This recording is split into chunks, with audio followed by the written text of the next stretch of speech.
and on the World Wide Web at NashFM1061.com. Cavalier football is presented by De La Salle High School, the Christian Brothers School on the Avenue since 1949. Visit us online at DeLaSalleNorwood.com to find out more about the right 2, fit. 3, 4, the 5, perfect 6, fit 7. 1, 2, 3, 1, 2, for 3. the Metropolitan 1, 2, 3, 1, 2, 3. 53 Better. St. Charles Better, Avenue. better, better, better. Director and De La Salle Athletic Hall of Fame honoree Ken Trahan of CrescentCitySports.com and former Cavalier Jonah Keller, class of 1998. From historic Chad Gormley Stadium in City Park, it's De La Salle Cavaliers football as this evening the Cavaliers battle the Booker T. Washington Lions. And a pleasant good evening to you, Ken Trahan, joined by the former Cavalier Jonah Keller. V.K. Jones will be along for the ride on the sideline tonight. We'll check in with him throughout the course of the evening as well. And it's a beautiful evening for football, and it's a beautiful evening to decide a district championship because that is what is on the line here this evening. De La Salle moved up to 4A this year, trying to get better competition, and this was one of the teams in District 9 4A that they really wanted to compete with, the Booker T. Washington Lions of Wayne Reese Jr. And the Lions are, well, they're better than their record. Let's say that. We're not trying to build it up, but that's a fact. They're 4-5, but if you look at their record and you look at who they've played, you understand that they've played close games against pretty good teams, and they've come up on the short end a few times. As for the Cavaliers, they haven't come up on the short end yet this season. 9-0 overall, and it's been one of those seasons that has special written on it. Jonah Keller with me now. Jonah, always a pleasure. Great to be back with you. And look, you've seen them more than I have. And talk about how this team has grown as a team, De La Salle. Yeah, thanks, Ken. It's great to be back. And what a night for high school football at Tag Gormley. Yeah, this team, look, they battle-tested, I don't even think begins to describe, what this team has been through starting, week 1 to week 10. I mean, the beginning of the schedule, it looked pretty tough, especially when you went down to Holy Cross 22-0 at halftime. You battled back to beat them 28-22. You're road tested. You went to East Ascension, you won. You went to St. Charles, you won. You played a very good St. Paul's team, you won. So look, everything that you wanted at the beginning of the season is still very much within reach, including a perfect regular season win-out schedule. And then the big one tonight, I think, to put the feather in the cap would be for a senior offensive line led P.J. Williams. He needs 74 yards tonight to become the single-season all-time rusher, and then he needs about 200 yards to become the all-time rusher at De La Salle for combined. So a lot on the line, including a district title, and where else would you rather be tonight than Tag Gormley for it? So it should be a great night of football, and looking forward to it. Yep, 193 is the number he needs to become the all-time leading rusher. That is certainly not out of the question tonight. It would take a huge effort, but when you talk about the Cavaliers, the conversation starts with P.J. Martin. Again, you look at what he's done this year, 1,696 yards, 21 touchdowns rushing. He's caught 5 passes for 84 yards behind a big, strong, talented offensive line that's done the job in great fashion all year long. We've seen Mark Dix, we've seen Evan Arsenault at quarterback, and of course, on the defensive side of the ball, we've seen a younger defensive front get better, and then of course when you look at the linebacker level, really outstanding players there, and Kedrick Richardson, Michael Thomas, they've just been outstanding for this team all season long. They have, and I think one of the things that, obviously your defense travels well, so they've kept them in all their games, but the workhorse has been P.J. Martin, but it isn't just him in the backfield. There's also Jason Banks, there's also Jeremiah Wills, so, look, it's kind of a three-headed monster back there. When P.J. gets his rest, they like to go back-to-back with different running backs and different sets. Recently, you've had a little bit of a quarterback controversy, but Mark Dix went down a few weeks ago, and Evan Arsenault stepped up in a huge game, in my opinion, the best game that De La Salle played all season against Jeff Davis County, Mississippi, the defending 3A state champion, and they came out and just took it to them in all facets of the game, special teams, offense, and defense. So, they've kind of rode that momentum, so to speak, going into this week 10, and I think that's what they'll be able to do tonight. I actually had an opportunity today to talk to Coach Wayne Reese Jr., and first of all, he's an outstanding coach and what he's building at Booker T. Washington. And one of the things we talked about was his outstanding back in Arnold Barnes. And they can't just rely on him like, De La Salle can't rely solely on P.J. Martin. So they have to be more well-balanced tonight to try to take home the victory for Booker T. And I think for De La Salle, they're going to have to try to do their best to contain him. So it'll be an interesting matchup between the De La Salle defensive line and Holden Barnes. And then on the other side, it'll be tough for Booker T to hold back P.J. Martin. Well, you mentioned the Lions, and this is an interesting program because I knew them very well back in the 70s, 80s, and 90s, and of course, that's where I met Wayne Reese Sr., who is a great friend of mine and a remarkable human being. And he was a coach at Booker T. Washington, and he couldn't have been nicer to me as a very young guy just starting in the business. And we became great friends. And, of course, we lost him in 2020 to COVID. And I was honored to be asked to speak at his memorial service and love the man and love his family. Stella, his wife, wonderful person. If you haven't gone to eat at Dookie Chase, go do it sometime soon. Stella will take great care of you in the process. Of course, Wayne Jr., the outstanding head coach at Booker T. Washington, following in his dad's legacy, just an incredibly nice person. And oh, by the way, he's a good football coach. Restarted this program 5 years ago and built it up quickly to become a program that lost just one game on the field a year ago. They had to forfeit 6 games last season. Much like De La Salle, very similar situation. Both of these schools, neither one did anything intentionally wrong by any stretch of the imagination, but both of them were in the same boat last year. They had to give back some wins, which is unfortunate. Yeah, and look, that's what Coach Jarrett and I talk about a lot is like how many things can you throw at a team in year one, which was Coach Jarrett's first year. First you had Ida displaced. You were out of town for 3 weeks. You lost 3 games. You come back, you play St. Charles, and you lose to them 3-0. And then you string together a few wins, go on the road and beat Scotlandville, beat Lake Charles Prep, and then boom, you're hit with, the sanctions and you lose all your wins. So that was tough. I mean, and that's the thing about, high school football is you never know what you're going to get thrown at you, and these are just kids, and they just want to come out and win, so you got to rally the troops and get them back and ready to go. Well, you mentioned Coach Reese has one of the best running backs in the state, much like De La Salle does, and Arnold Barnes, the Nebraska commit, was a Tulane commit.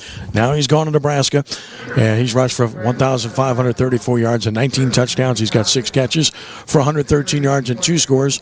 Demarion Washington, their fine junior quarterback, is a dual-threat player that you have to really pay mind to as well. And, of course, they have some pretty good size up front, too, across their offensive line at 245, 245, 255, 275, and 290.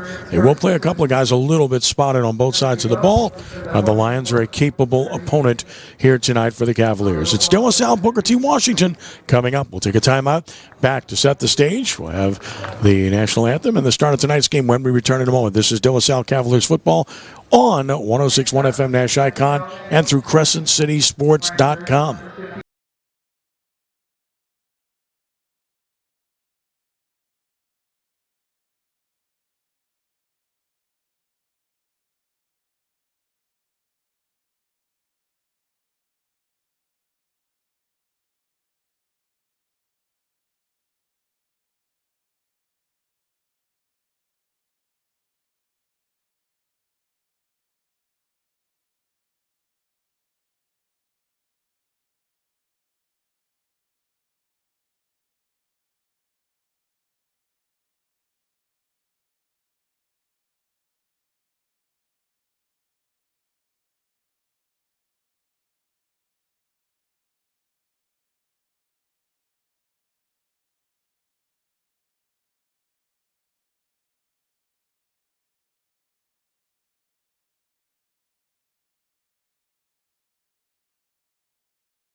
Along with Jonah Keller, Ken Trahan from Chad Gormley Stadium. VK Jones will be along here very shortly as we get set for the District 9 4A Championship to be decided tonight between the De La Salle Cavaliers and the Booker T. Washington Lions. De La Salle in their road whites tonight with the white jerseys, white pants, white helmets, DLS on the helmets, and of course the familiar maroon look on the jerseys. And then across the way, Booker T. Washington, their home red jerseys here tonight, more of a cardinal red, with their metallic red helmets and the white pants with some red shading on those pants as well. That gets you a little bit of the taste of what we are looking at here tonight. Booker T did not play football between 2004 and 2017, as mentioned.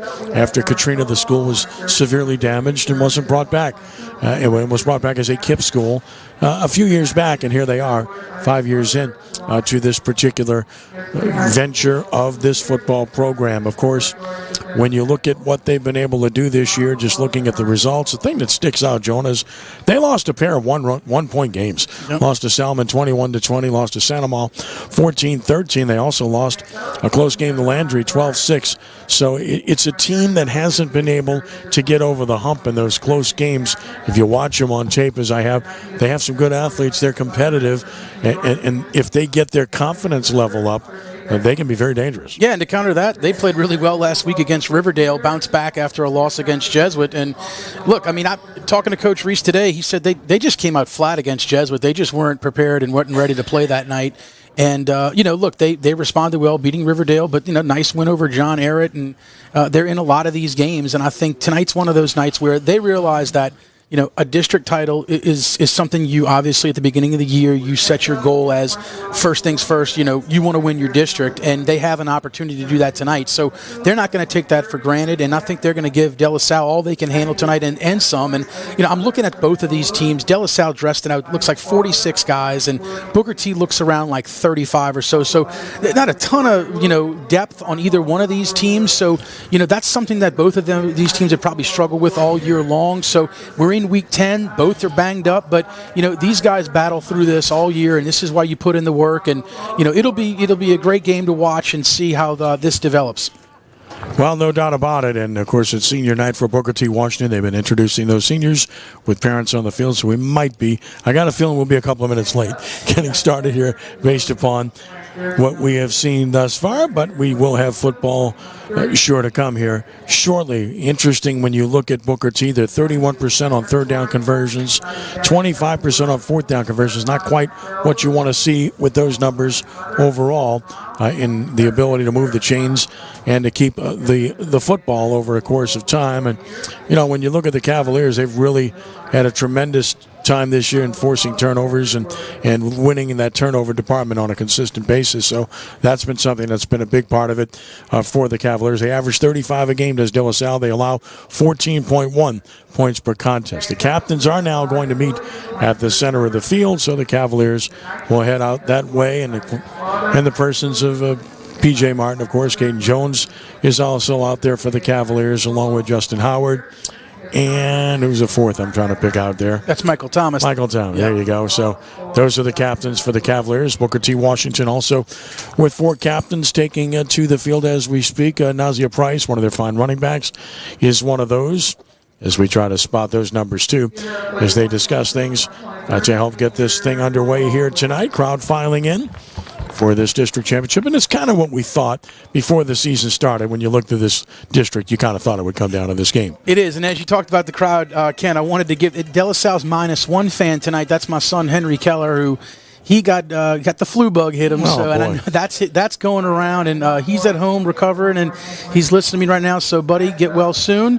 And I think that being that tonight has a lot on the line, and it's senior night, and all the things going for both of these teams, including a potential first round bye for both. This is just as important as any game on the schedule, So, and it looks like De La Salle's going to get it first. Cavaliers won the toss; they want the football first, so Booker T will kick off and defend the south end zone here at Chad Gormley Stadium. As this one gets set to get underway, we'll check in with VK Jones here in a minute or two before we get things started here this evening as the captains head to their respective sidelines for final words with their respective coaching staffs to get you ready for this one. And, of course, lots of good stuff going on at De La Salle. We hope that people had a chance to check out Open House just 2 nights ago. Great opportunity to see what you can experience at 5300. It's a wonderful place. Great opportunity for young ladies and young men to partake educationally and in a wholesome atmosphere on the avenue. So we hope you had a chance. And if not, you still have a chance to go to Spend a Day. So we have that opportunity for you too. Tell you all about those opportunities that are coming up throughout the course of the broadcast here this evening. And, of course, we'll tell you about some of the other things going on at De La Salle, too. I was going to tell you, too, Ken, one of the things that both of these teams do is, and I think we're going to see it right off the bat, is the 2 stars are both return kickoffs. It'll be interesting to see if they do that tonight. P.J. Martin has been returning kicks off and on all year, and we'll see if he returns the opening kickoff. And I know Arnold Barnes also does the punt and kickoff returns for Booker T. So, like I said, they put both of their weapons. They want to give them the ball as much as they can, and we'll see what they come out with. Before we have the kickoff, V.K. Jones patrolling the sidelines tonight. So let's head down to the field and see if we can get a word or two in with V.K. Jones. V.K., you read me? How's it going? What's the pulse down there, man? Pulse is pretty much intense more than anything else. Both of these teams tonight looking to have a leg up in the district. But for De La Salle tonight, if they get the win, they'll be a top 3 seed in the Division II playoffs. For Booker T, they're right there in the thick of things in the 16th or 17th seed. But either way, good positioning for both teams tonight, but especially with the battle of the running backs. But it should be a good one tonight out here at Tag Only. Back to you, Ken. All right, VK, we appreciate it. We look forward to checking in with you throughout the course of the night. And, yeah, he gave us some good numbers there about what to expect in terms of seedings. De La Salle looks to be pretty solid in that 3 spot right now. And Booker T, he's right, about 16, 17, but they could get big power points out of this one if they could pull off an upset here this evening. We're set to go, and it's going to be Orban Roches to kick it off for Booker T. Washington. Receivers are not very deep. The kickoff is going to be short, fielded at the 16-yard line, to the 20, to the 25, evades 1 tackle, crossing the 30, and out to about the 32-yard line to get things started. Pretty good field position for the Cavaliers. On the return was Jason Banks, and De La Salle will put it in play, 1st and 10 from about the 32-yard line to get this one started here this evening. And, of course, the Cavaliers offense, it's going to feature P.J. Martin. You know that. Every step of the way, he's going to be the guy that you look for throughout the course of this one. We'll set the offense for you here coming up as well. But De La Salle starts at its own 32 with the first possession of the ball game. Wide side of the field is the left side. They're going to operate with twin running backs, shotgun formation for Arsenault. Takes the snap, going to run it with Martin. He's going to be hit for a short gain. Maybe a yard or two for PJ off the left side, and a good play made defensively by Edric Williams, the fine 5'11", 215-pound junior linebacker. Yeah, and he's all over the field, Edric Williams. I watched him against Riverdale and against Jesuit. He makes the majority of their tackles. He does a real good job. We got a personal foul against De La Salle right off the bat. So a short gain for Martin of 2 yards.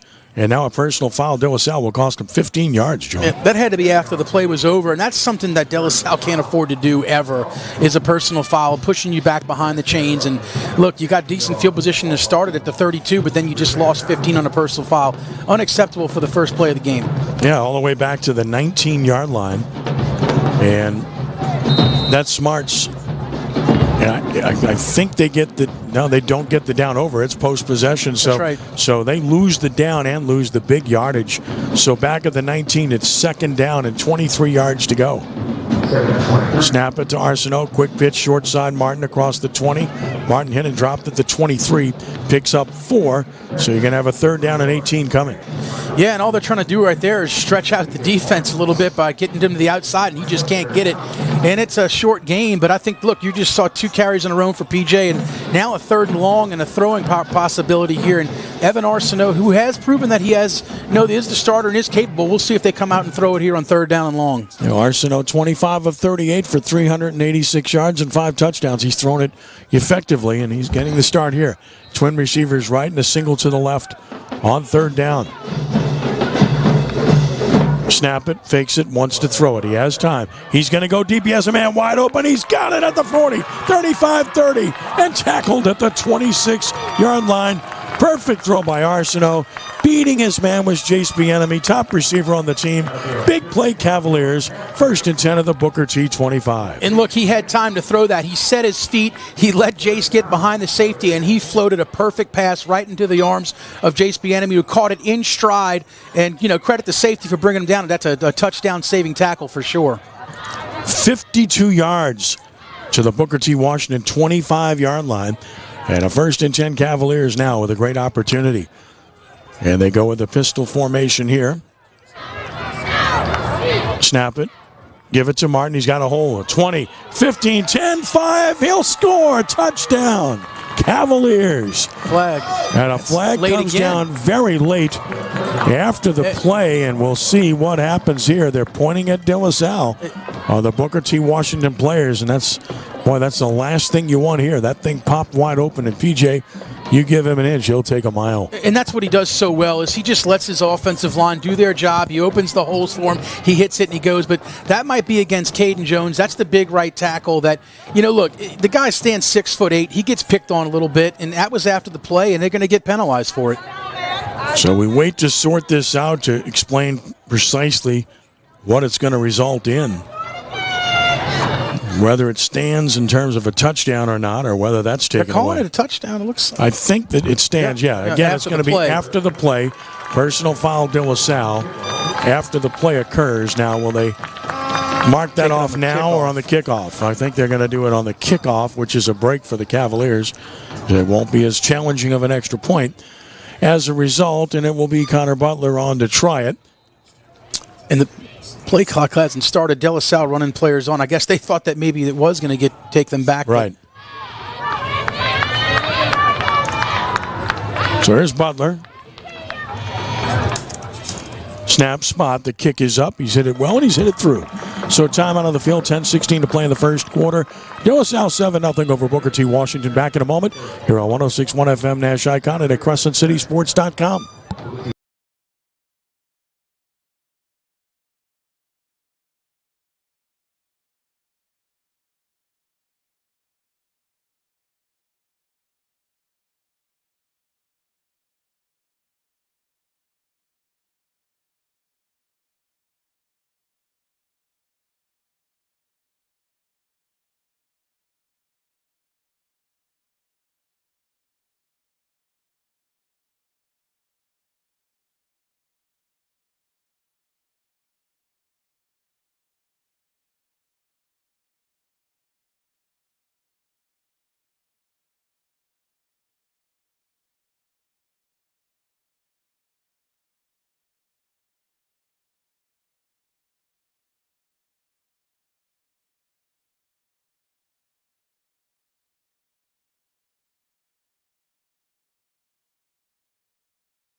Cavaliers get it done. 4 plays and 68 yards in only a minute and 44 to do so. 25-yard run. P.J. Martin, extra point good. 7-0 Cavaliers. Kickoff from the 25. It's going to be low, bouncing, and it's going to be falling on in De La Salle territory at the 49-yard line to get Booker T. Washington tremendous field position here. Edric Williams fielded it well, and the Lions offense will have a short field to work with here, operating from the De La Salle 49-yard line.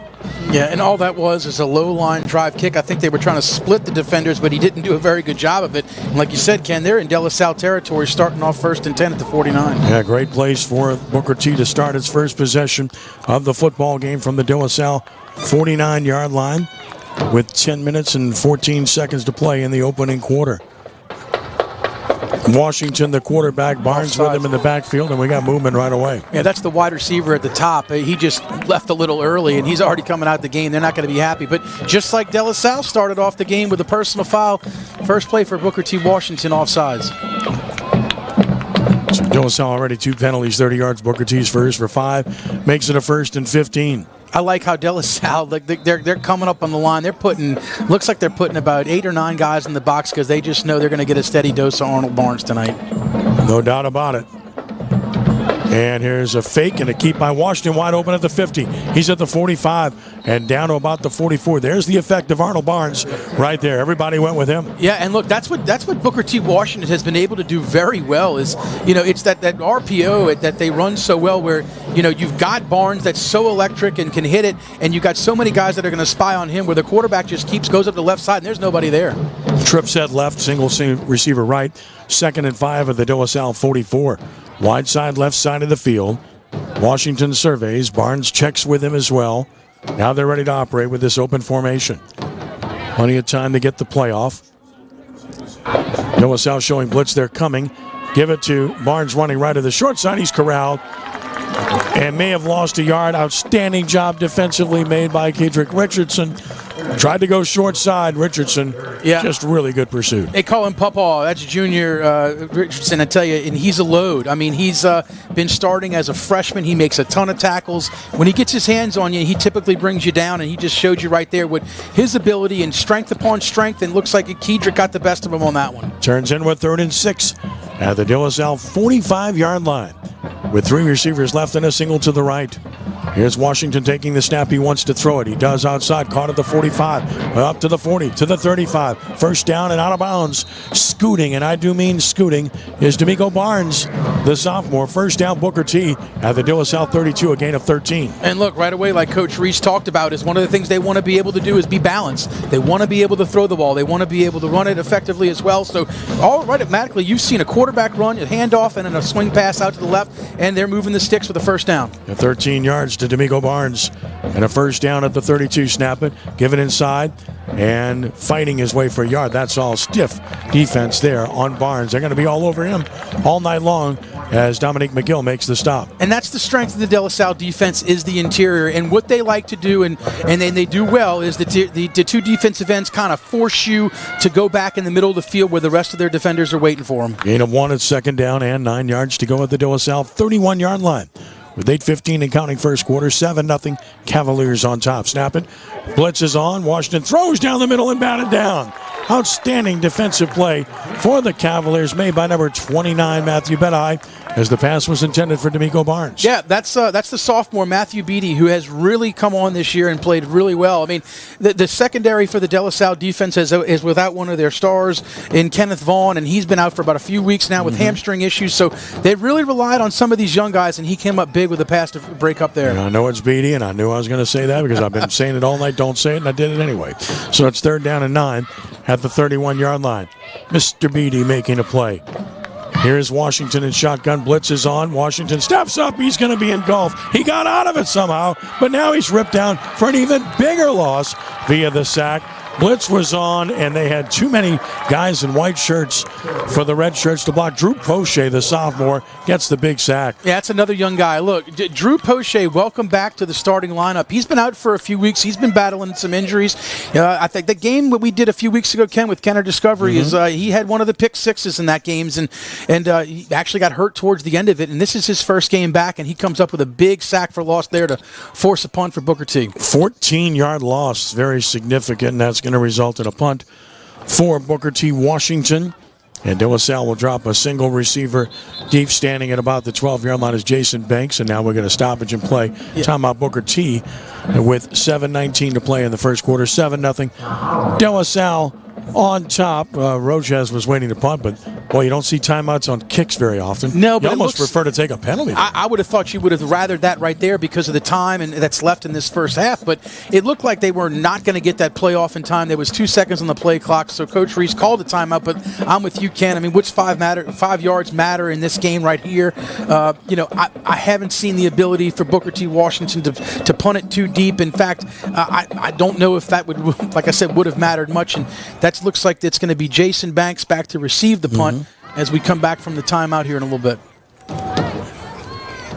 So both teams went to the sidelines. Booker T still talking it over before they make their way back on to the field to resume play here. 7-0 De La Salle with the lead here with 7:19 to play in the first quarter of this one.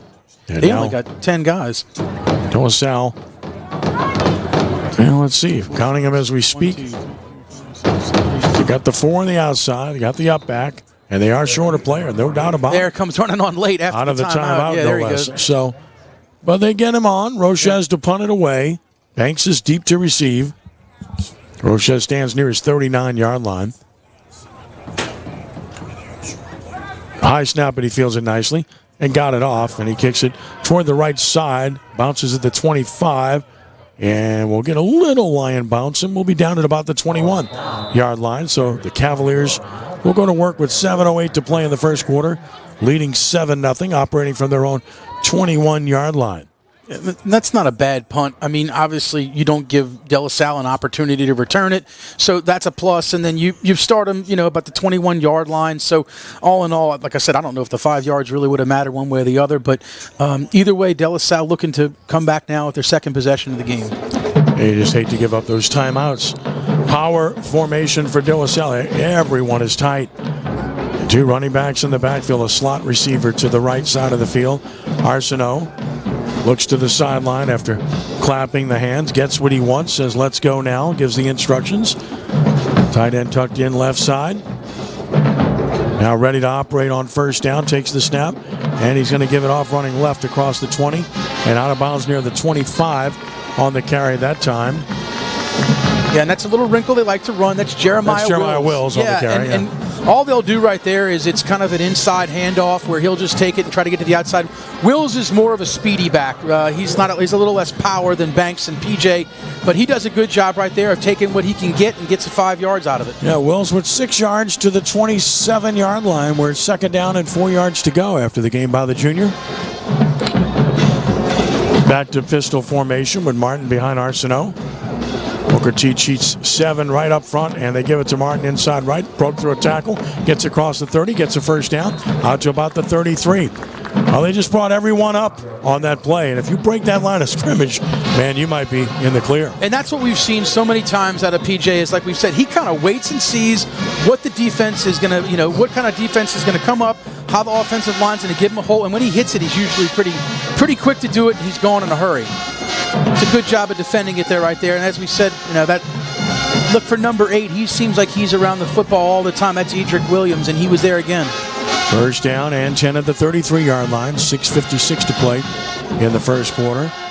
Stoppage in play for some reason here. I'm not sure why. Did they get the chains set? I don't know if they were. Yep. Yeah. There you go. There, wind that clock. Here we go. From the 33-yard line, Cavaliers operate. And again, a full house backfield. Wills back there with Martin. And Arsenault in shotgun. Receiver to either side of the field. Motioning Wills. Back to pass Arsenault. Looking. Flat pass Martin at the 30. 35, 40. Should have a first down. PJ bangs into a defender and drives him out of bounds and gets a first down around the 45. A gain of 12. That's a good idea. Yeah, and look, that's just an easy throw for Arsenault right there to find PJ in some space. Look, PJ's fired up. He's clapping his hands. He wants more of that. And that's one part of his game that people might not know a lot about is his ability to catch the ball and run after the catch. And he showed you right there an over-the-shoulder catch. He accelerates, picks up the first down. Yeah, nice touch on that ball, too. Hit him in stride, lobbed it over to the defender. Exactly what you need there from Arsenault. First and 10 of the 45. Arsenault the snap, fakes, rolls left, stops, throws in a flat, and he overshot his receiver. Tried to get it to Wills in the flat, but it was a little bit too tall for him. And it's second and 10. Yeah, I think he was just, instead of forcing that football, he's got to lead him out because Wills was wide open. All he had to do was try to maybe put it right over his shoulder and a little too high. Look, Wills is not the tallest receiver or running back that they have on the roster, but either way, that's a touch pass he's got to connect on. All right, it's second and 10 at the 45-yard line. 45-yard line, pardon me. And they'll split a receiver to either side of the field. Now they go with twins to the left. Martin in the backfield with Arsenault. Takes the snap, gives to Martin, running inside left, hit hard. Fights through contact, though, and falls forward for 3, which is what good running backs do. Good hat put on him by Demine Lee. Yeah, and this is 2 very physical fronts, and we're seeing it right there on that play where, Booker T looks like they're going to put 8-9 in the box, and they know that the strength of the offensive De La Salle is PJ and running behind the senior offensive line, and all they did right there was stack it and stop it. Brings up a third down at 7 yards to go from the De La Salle 48-yard line. Evan Arsenault in shotgun once more. Again has Wills in the backfield along with Martin. Now Martin motions out of there, and they're going to run Wills inside across the 50. Sprints down to about the 46, just short of the first down. Might have it. They actually are going to give him the mark, it looks like, at the 45. Yeah, which would be a first down. And look, all that does right there, when they set PJ in motion like that, that's going to force a linebacker to go with him, which is going to exploit the middle of the football field, and that's exactly what they did with the handoff inside to Wills. Look, he did a good job of hitting the hole right there and picking up 8-9 yards for the first down. 7-yard gain officially, 1st and 10 of the Booker T. Washington 45-yard line. There's Jeremiah Wills sprints through the hole, and again, that's the Martin effect. He went in motion, and the defense watched him carefully, and Wills popped it in the middle. Wide side, left side of the field. They'll go power that way, sliding 2 tight ends that way. And now a whistle. Wasn't set. Really weren't set to get that play off. Unless they called a timeout. Well, maybe they got timeout before it. Yeah, they did. Timeout De La Salle, 4:44 to play. In the first quarter, a 7-0 lead for the Cavaliers over the Booker T. Washington Lions, as they'll talk it over. Yeah, and I think right there, you don't want to get yourself behind the chains and take a penalty and go 1st and 15. You've got all the momentum right there. You're in Booker T. Washington territory. It's 1st and 10. You've done a really good job of kind of controlling the line of scrimmage. So you want to keep that momentum. Don't take a penalty. So I guess right there, you take your first time out. That's okay. Yep. Tonight's coverage on Crescent City Sports is brought to you by the Lamarck Motor Company in Kenner. Lamarck Ford, the #1 Ford dealer in the Metro New Orleans market, must be a reason. So De La Salle will operate 1st and 10 from the Booker T. Washington 45-yard line with 4:44 to play in the first quarter and a 7-0 lead for the Cavaliers. We talk about the balance, Ken. We haven't seen them, throw the ball too much, De La Salle meaning, and you might want to see if they maybe take another shot. The first shot they took, they were able to connect on and see if they don't do it again soon. Evan Arsenault getting the opportunity, and the sophomore looking good. He's got good size. He has a pretty good arm, too. And so far, so good. And another flag, now 2 flags, pop out from the deep. Do they have too many men on the field? It's got to be for Booker T's got 12. Yeah.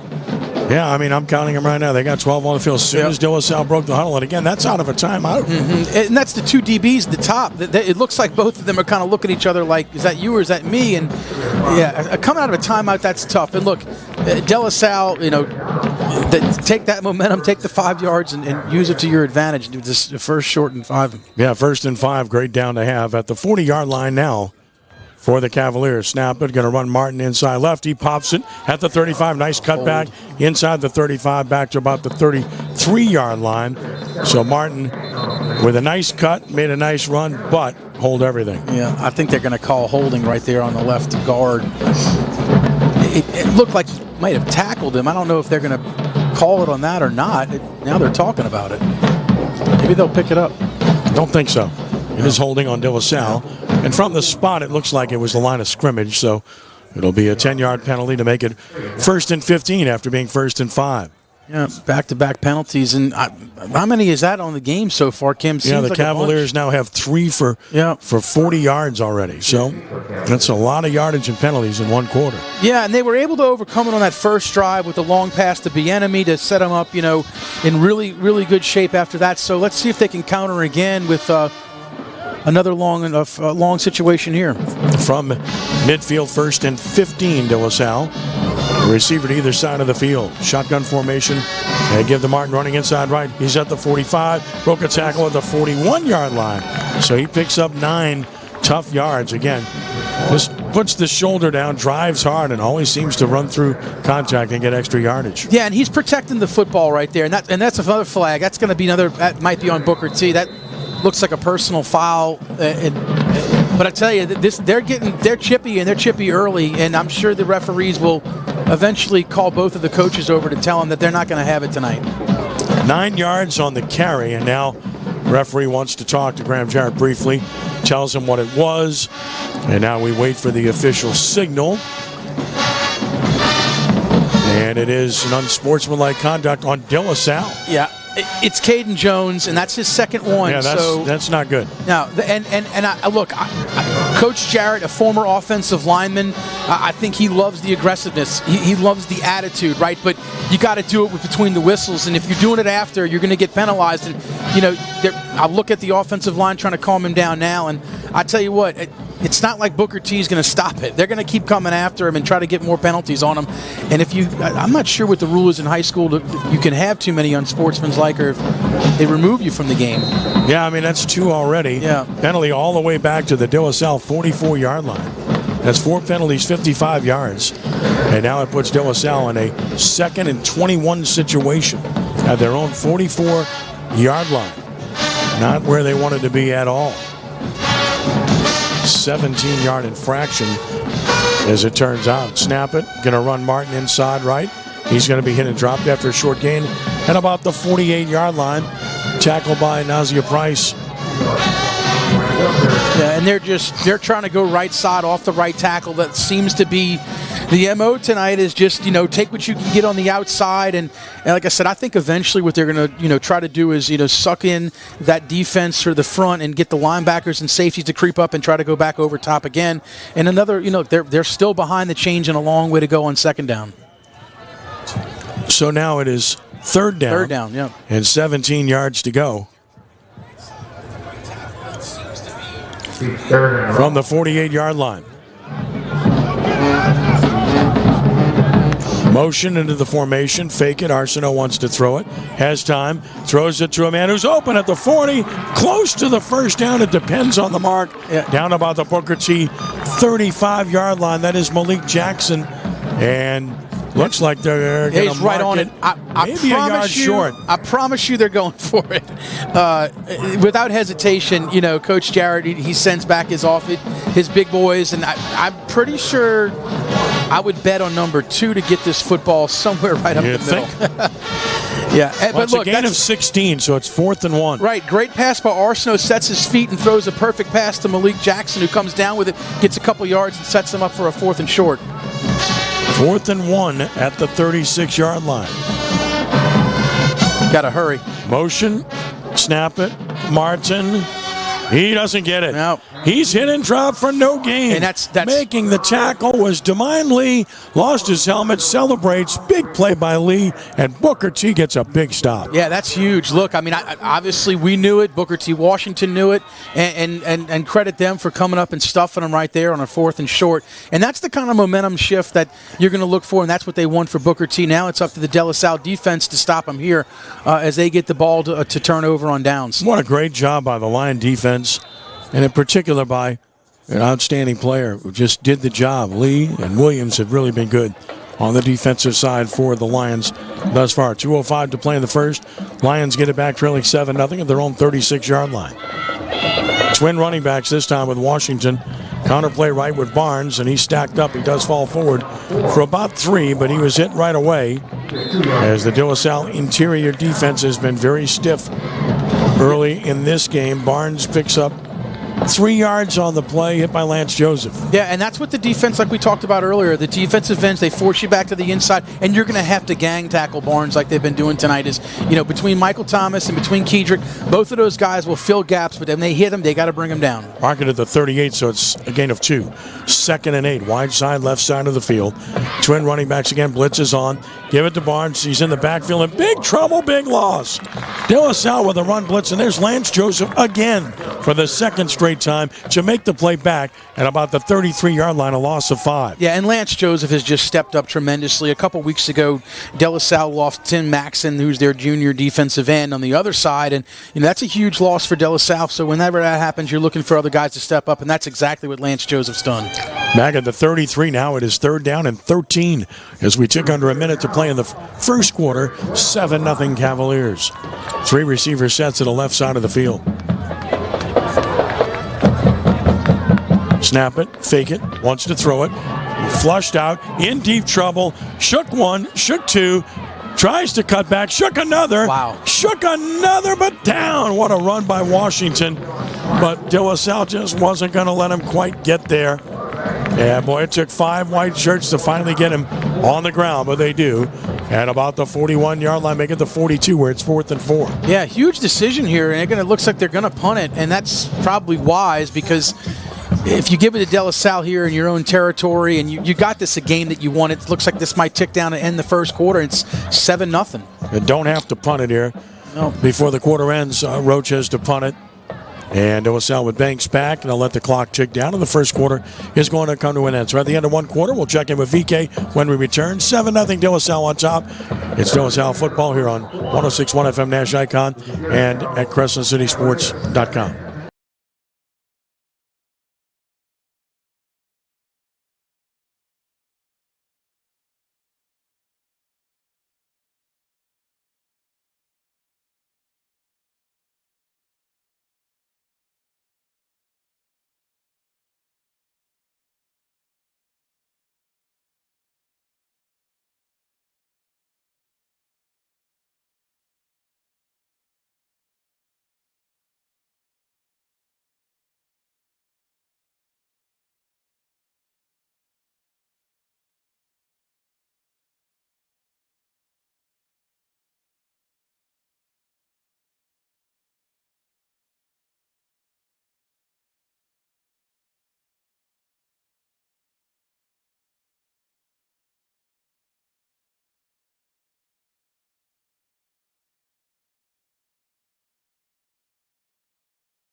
Seven nothing De La Salle. Ken Trahan, Jonah Keller, VK Jones on the field. We'll check in with him after the punt as Roches will punt it away.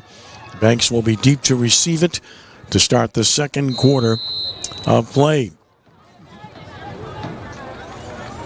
Roches stands at about his 31. Banks back at about his 17. Now cheats up a few steps. A whole bunch of steps, actually. Oh, he's going to fake it and run left. Cuts back, and he's going to get the first down and more at the 50, at the 45, at the 40. He's down to the Cavalier 39-yard line. Fake works. Orban Roches, big run, and a first down for Booker T. Washington. Boy, that is a daring call. It worked out extremely well. 19 yards for Roches. Yeah, and De La Salle didn't have the defense prepared for that because they had too many guys playing on the outside and then with your back, ready to return it. So they didn't have enough guys up front, but this is where your defense has to come and respond right here. And, credit, Booker T. Washington. Look, they want this game. They want to win the district title too. So that's a big call and a big decision right there, and they were successful on it, so give them credit. 19 yards, and now at the De La Salle 39-yard line after the gain by Roches, who made a very good run. Offense back on the field. Barnes has been unable to get going thus far. He's minus 3 yards on 4 carries. And now another timeout taken. So with that timeout, let's check in with VK Jones standing by on the De La Salle sideline. Hey, VK, what do you have for us, buddy? Well, so far, Kenny, I tell you, there's a lot of intensity on the sidelines here, and especially with Coach Graham Jarrett, a little bit frustrated with his team, but he's telling them to be composed, especially with the calls so far in this game and the penalties that it's costing him. But at the same time, he's telling his team to calm down because the penalties are costing them so far in this game. But Booker T with that big stop, they're having momentum, and they're trying to drive the tide of this ball game. Back to you, Kenny. No doubt. That's 100% accurate. I mean, 4 penalties and 55 yards. 55 yards. That's a ton of penalty yardage in 1 quarter of play. And penalties after the whistle, and that's something you can totally control and correct, and hopefully they get that done soon. So here's a 1st and 10 at the 39-yard line of De La Salle. Now they motion Barnes out of there. Empty backfield for Washington. Takes the snap, looks to throw the slant. It's not there. Beautifully covered on the play. The pass was intended for number 11, Eric Alphonse, and reading it perfectly was Michael Thomas. Yeah, Michael Thomas just kind of sits back right there, and he just lets the player run right into him. They didn't call a pass interference because it really wasn't, intended to do that, but that's exactly what happened. 2nd and 10 at the Cavalier 39. And again, they'll go with an empty backfield. 3 receivers left, twins to the right, including Barnes, lined up in the slot position. Snap, they're blitzing with 6, steps up, and he's going to go down.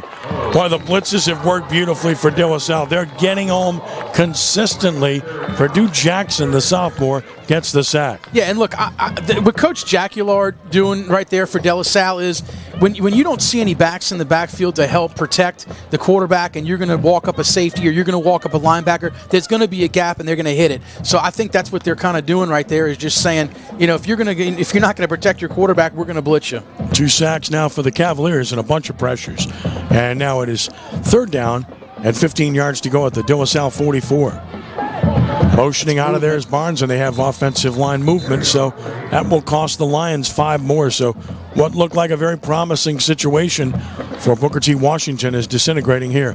False start will be the 3rd penalty on the Lions for 15 yards. Yeah, and it's been a flag-happy set of referees. I mean, look, that's obviously a penalty there, but wow, I mean, it seems like the flag has been coming out on every other play. So undisciplined football this late in the season is kind of crazy to see right now, especially, pre-snap penalties and post-snap penalties. We've seen a ton of those already this evening. 3rd and 20 yards to go now. Nobody protection in the backfield again. Back to pass, heavy pressure, got it off down the sideline, and it is a great defensive play, broken up beautifully by Beatty. Matthew Beatty's had a good first half. Tried to get it to Barnes on a wheel, but there were 3 white shirts there, so there's really nowhere to get the ball to him. Yeah, and look, I think, credit Beatty, because he knows right there that he can't let anybody get behind him. He comes up to try to make a play on it and almost comes to the pick. But look, that might have been a blessing, because if you pick it there and you fall and, you don't get a chance on a return, and now you might. So a great job all the way around. Well, you can rest assured the Cavaliers will play safe here after the fake punt last time by Orban Roches, who drops back in the punt formation again. Banks the deep man. Roches takes the ball and punts it wisely away from the receiver. This is going to work out great for Booker T. Beautiful directional punt's going to be down at about the 10. That's just a smart move and a very good directional punt by Roches as he punts it 39 yards, no return to the De La Salle 10. And with 9:57 to play in the first half, Cavaliers take over in the soup, as it were, at their own 10-yard line, leading 7-0. Yeah, and they want to try to get something going on the offense here. After a great opening drive where you were behind the 8 ball with the penalty, you come back and respond on a long pass play, and then your drives have kind of stalled out. So what they want to do right here is establish the run again, establish the line of scrimmage, push the defense around a little bit, and see if you can't get PJ out in the open. Full house backfield again. Martin, the deep back. Blitz coming. They run a pitch play left. Cutback's not there, and they stack him up for a loss. Great job by Booker T. Washington as they had the run blitz on, and it paid huge dividends there. And once again, there's Edric Williams. Boy, he has had a really good first half. Yeah, and he's all over the field. Like I said, I watched him in the Jesuit film, and he makes a lot of tackles. It seems like if he doesn't, he's around it quickly. And they just swarmed to the football right there, and they just did a really good job of attacking the line of scrimmage and making the tackle for a loss. Loss of 2 at 2nd and 12 at the 8. Again, the full house backfield. And Wills gets the call inside. Wills got a hole at the 15, and he's going to get out to the 17 for a gain of about 9 yards. Good tackle in the open field there by Nazia Price. Prevent a big run, but it's a 9-yard gain. Yeah, and they're having success on that play. That's just an inside trap where they hand it off. He follows his blockers and does a really good job right there. And look, he had him stopped in the backfield, it seemed like for a second, but he came through and got a nice gain. There's a manageable 3rd and 3 for the Cavaliers at their own 17-yard line. Wide side, right side of the field. Again, 2 backs in the backfield once more. Jason Banks the other, and he'll motion out. So Martin's getting it, running left, use the block, tries to get upfield, and he's short. He's short by half a yard, and another good tackle made for Booker T. Washington to get him down short of the sticks, and it's going to be 4th down. And on the tackle that time was Demine Lee. So it's been Williams and Lee show here in the first half. Yeah, and look, a lot of credit to Booker T. Washington's defense. I didn't see this coming. I mean, the way they've been able to tackle and contain P.J. Martin, who's one of the best backs in the state, and he's had a little bit of daylight, but it closes quickly, and that's a credit to the linebackers coming up and filling gaps and making tackles for BTW. Josh Scott to punt.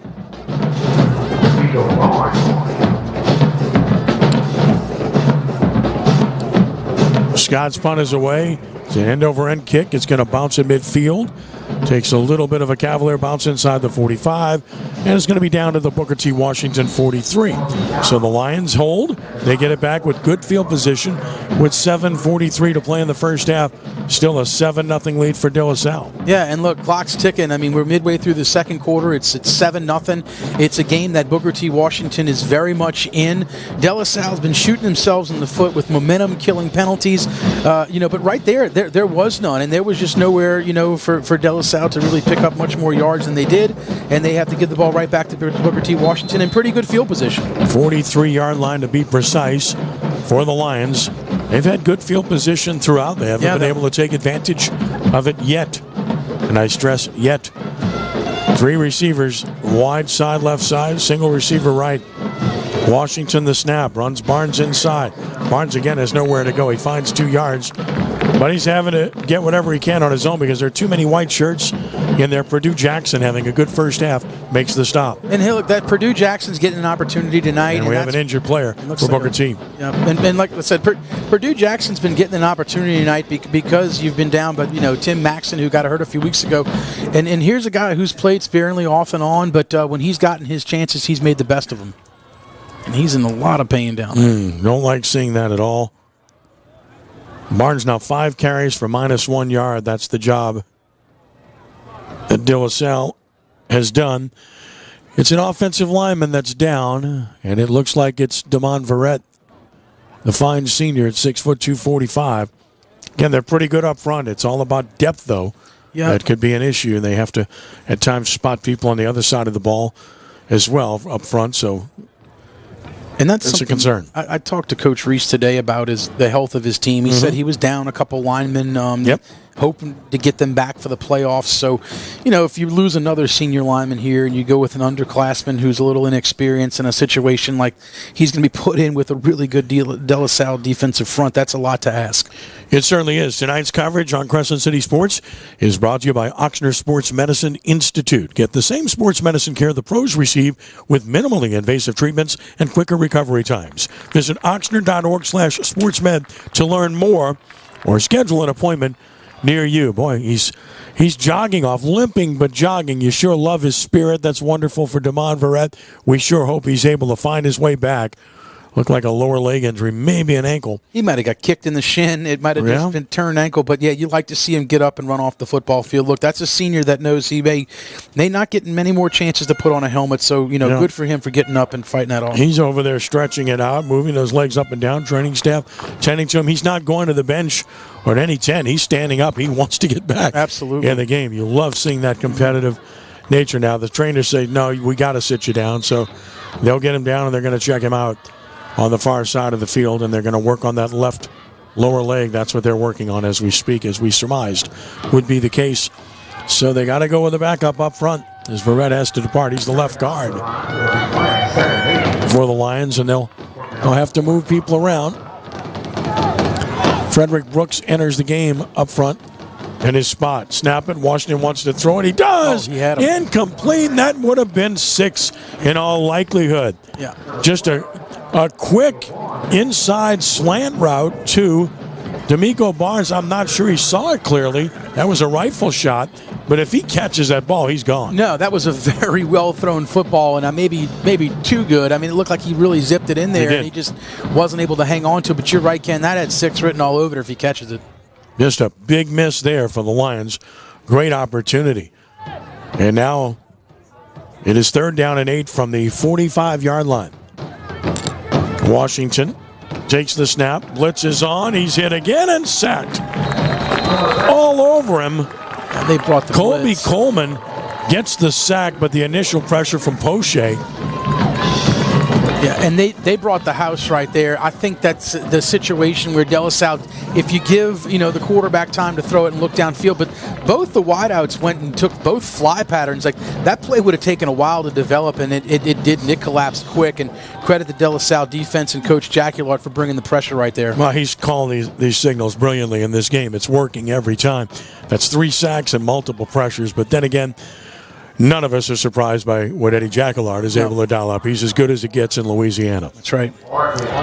Punt situation here. Roches has been busy. They're hurrying a player back on the field, and they've taken too much time. The clock's expired. Now they reset the play clock. Okay. Yeah. Roach has the snap with time. He gets it away. Again, kicks it away from the deep back, and another Booker T bounce. It's going to go inside the 30, inside the 25, and down at about the 23. He's doing a great job at directional kicking. Do you think maybe about putting twins back at some point? Yeah, and that's something I think that, obviously De La Salle is very aware right now of the potential of a fake. They got burned on it the first time, so they don't want to see that again. But I'm with you, Ken. If you put another guy in the back right there and potentially try to get a return instead of letting that ball bounce, I mean, you could have caught it at the 35. Instead, you lost 11 yards on the bounce. 6:08 to play in the first half. 7-0 De La Salle. Booker T's winning the battle of field position, and De La Salle is having to go long distances here. They start from their 23-yard line, do the Cavaliers. Lions have played well up front defensively against De La Salle. They go with a 50 front and a 7-man box. Quick snap, run it inside left. There's a hole. Martin at the 30. Martin fights to the 34, 35, and finally stood up and stopped there. But he's got a first down and a gain of 12 to about the 35-yard line. And again, pretty spirited down there, isn't it? Yeah, it's the post-play chirping that is really getting these guys going. And look, that's a big hole. PJ hits it. But in the past, we've seen games where PJ hits those holes and nobody touches them. So, I think that Booker T is doing a good job of at least, if he's going to get 10, don't let him get 20 or a touchdown. So good for them for the defensive backs to make tackles in the open field. 12 yards and a first to the 35-yard line. Arsenault in shotgun. Receiver to either side takes the snap. Going to run Martin. Martin has a hole. He's at the 40. Crosses the 40. Bangs close to another first down. At about the 45. That's where he needed to get. So the hole's starting to open up inside. And Martin looks like he's moved the chains again. A gain of 10, first down, Cavaliers. Yeah, and look, it's all about getting past the initial surge of the defensive line and making linebackers and secondary guys try to bring down a back like PJ in space. And like I've said, so far they've been able to do it. You're just kind of waiting for them to break that big one. But this is a nice momentum drive here that De La Salle's been able to establish. See if they can keep it up. Consecutive runs of 12 and 10 yards for Martin. It's first and 10 at the 45. Arsenault the snap. Counterplay left. Wills to the sideline. Knocked out of bounds as he gets close to midfield. And we'll see where they snap it. Went with a counter left and to the short side of the field. Give him 5. Yeah, you beat me to it, Ken. That's what I was going to say. That's you're on the left hash. You're going to the short side of the field, so there's not as much room to play with there. So, he's kind of forced out of bounds. So, credit to Booker T. Washington using that 12th man as your sideline to get him out of bounds right there for a decent gain. But it's still moving. The second down, and I think it's about 5 yards now. 2nd and 5 in midfield for the Cavaliers, operating with 4:51 to play in the first half and leading Booker T. Washington 7-0. Twin receivers to the right side of the field. Here's Arsenault the snap.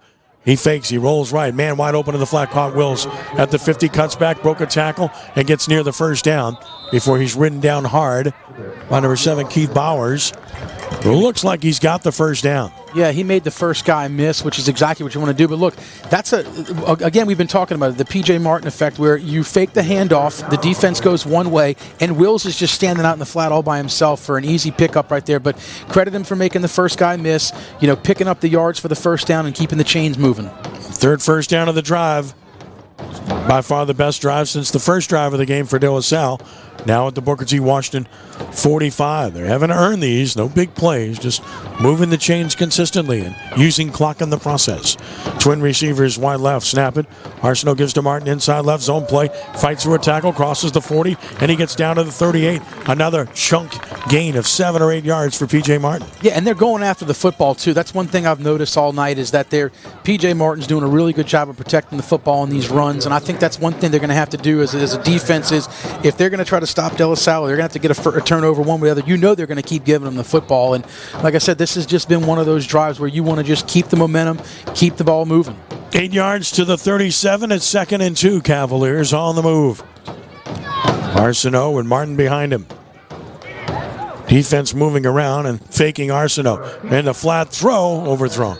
He had some pressure, couldn't quite get it to his tight end as he was looking at a red shirt right in his face, and that was Elijah Williams as he tried to get it to Troy Williams. Yeah, and look, he had a chance right there. That looked like it could have been set up nice, but, credit the defense of Booker T. Washington kind of getting his face, disrupting that, making him throw, a little bit off his back foot right there, a little high. I like the call, though, because you still got 3rd and short, 3rd and 2 here in 4-down territory. So. I do, too, and you got to have a wrinkle like that. You can't just, keep on running the same plays over and over, so that's a good wrinkle there. 3rd and 2, snap it, give it to Martin on a counter left.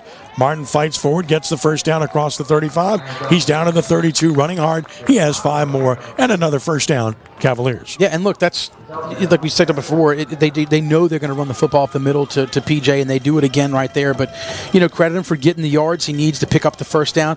Clock moving, establishing a drive here. It'd be nice to put it in before half to go up 14, but the first things first, you got to keep the momentum, and you got to keep, penalty-free on this drive. At the 32-yard line of Booker T. Washington are the Cavaliers with a 1st and 10. Banks now the running back, and he'll get the ball. Banks is going to be stacked up and still fighting forward. Boy, good effort by Banks. He got 3 yards out of nothing as he was in immediately by Elijah Williams, but managed to fight forward for 3 yards. Good hard run.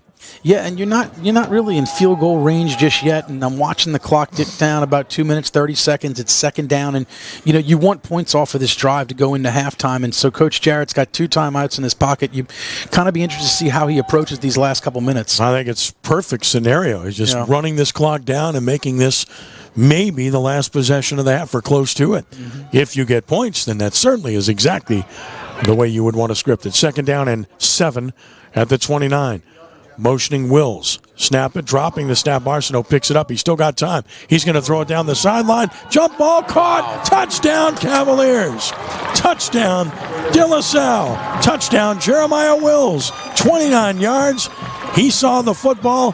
Arsenault put it in a good place, and the Cavs lead at 13-0. Yeah, that's about as good as you can stay composed as a young quarterback right there. He drops the snap, so the play looks like it's going to be busted. Maybe he keeps it. Maybe he tries to go down. Maybe he throws it away. But instead, he gives his receiver a chance to catch the ball. He does an incredible job of going up and getting it, making somebody miss, and finding the end zone. Hunter Butler for the extra point attempt.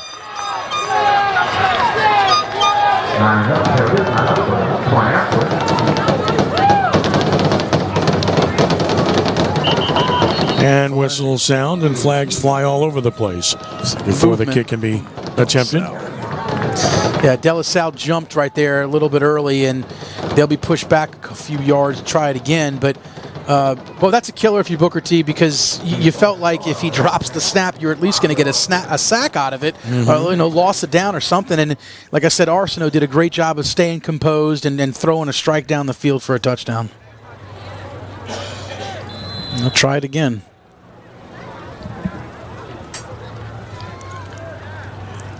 So this will be a 25-yard attempt for Butler.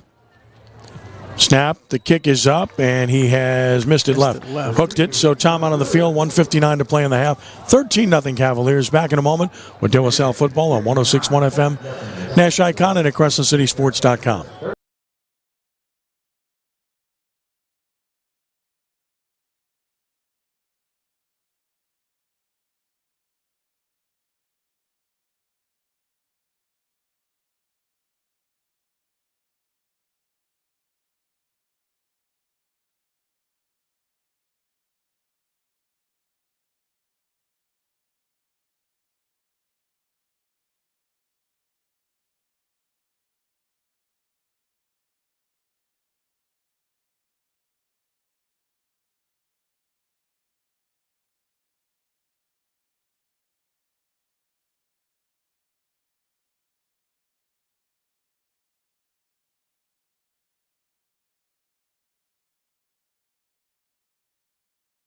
Picayune, New Orleans.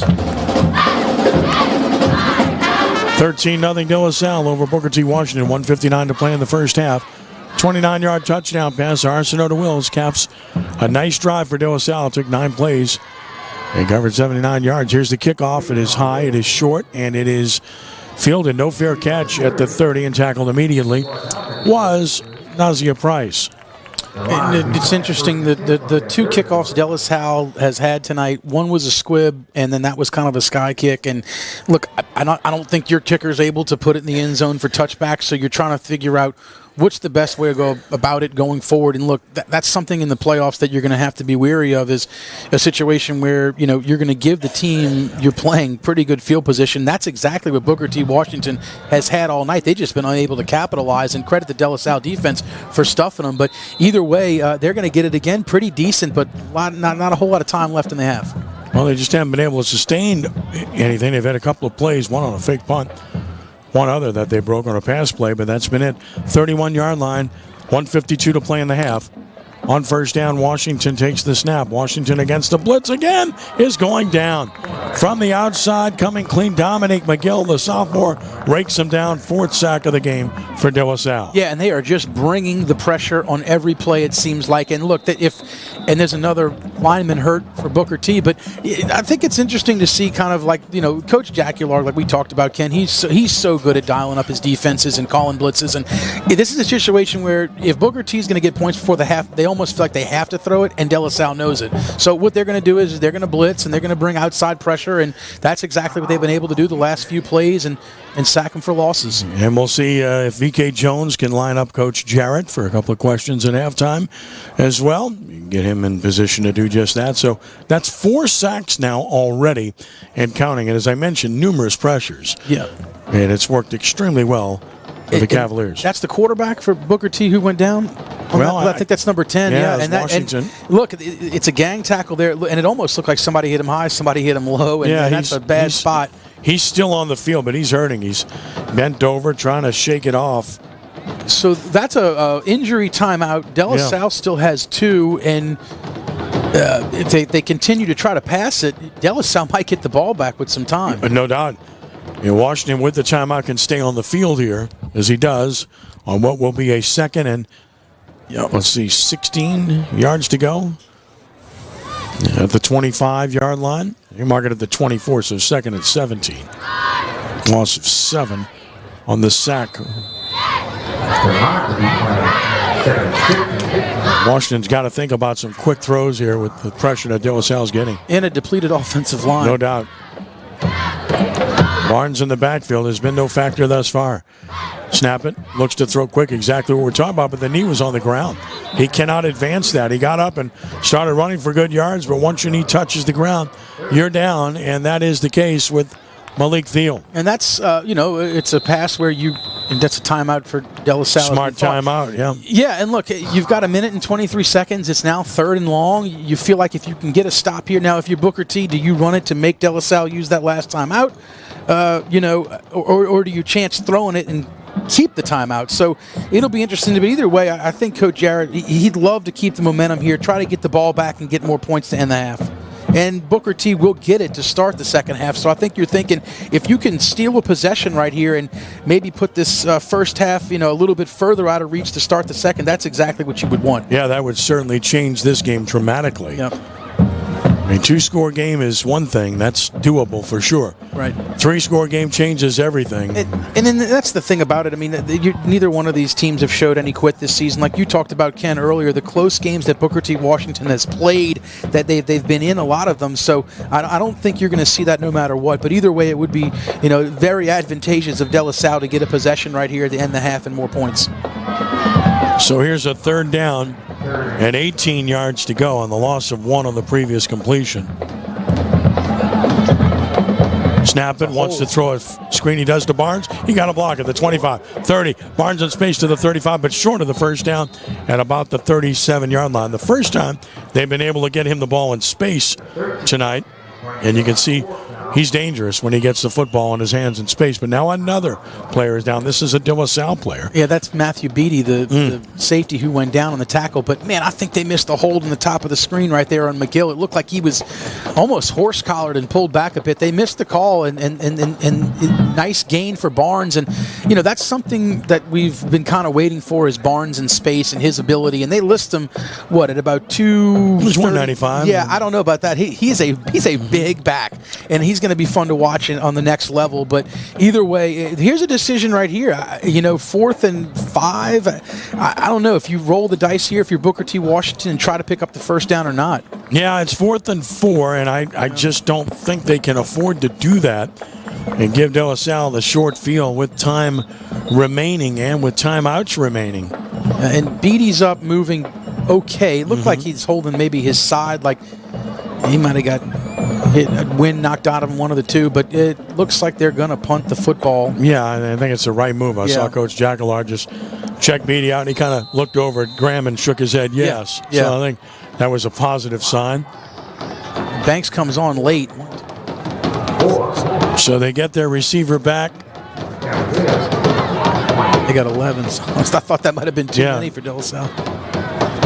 Roches will fake it, again. and he does. He's going to run it, and he's not going to get there. De La Salle was there, and the Cavaliers will get it with 46 seconds left at the Booker T 38-yard line. And I believe they do have that one timeout, Ken? I think so. Yeah, so look, you're in a perfect position right here to try to get, at least take a shot or two. If you can run the football, move the chains, stops the clock, get up field and down it, and this would be exactly what you would have wanted if you're De La Salle. And the field position is one thing, but I think the discipline there of the De La Salle defense to know that they've been successful, faking the punt once. They're not looking to get beat twice on it. No, that was unsuccessful. Now a short field at the Booker T 38 with 46 seconds to play in the first half.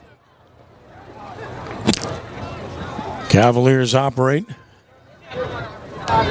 Snap it, fake it, pressure on, throws, it's caught at the 35-30, at the 25, cut back 20, at the 15 and down inside the 15 to about the 14. Jace Bieniemy makes the big play, about 24 and a first down, and the Cavaliers will rush to get it set up. Of course, the clock will stop to move the chains. And their clock is still moving. The chains are not set, and they'll down it, but clock it with 28 seconds left. Yeah, and I like the play call right there. In fact, it looked risky at first because of the way that it was set up. But, man, Bieniemy let his blockers get out in front of him, and he took what he could get. You'd almost like to see him, if he could, get out of bounds right there. And he was trying to get the extra yardage instead. But, he just couldn't get out at the end. He was close.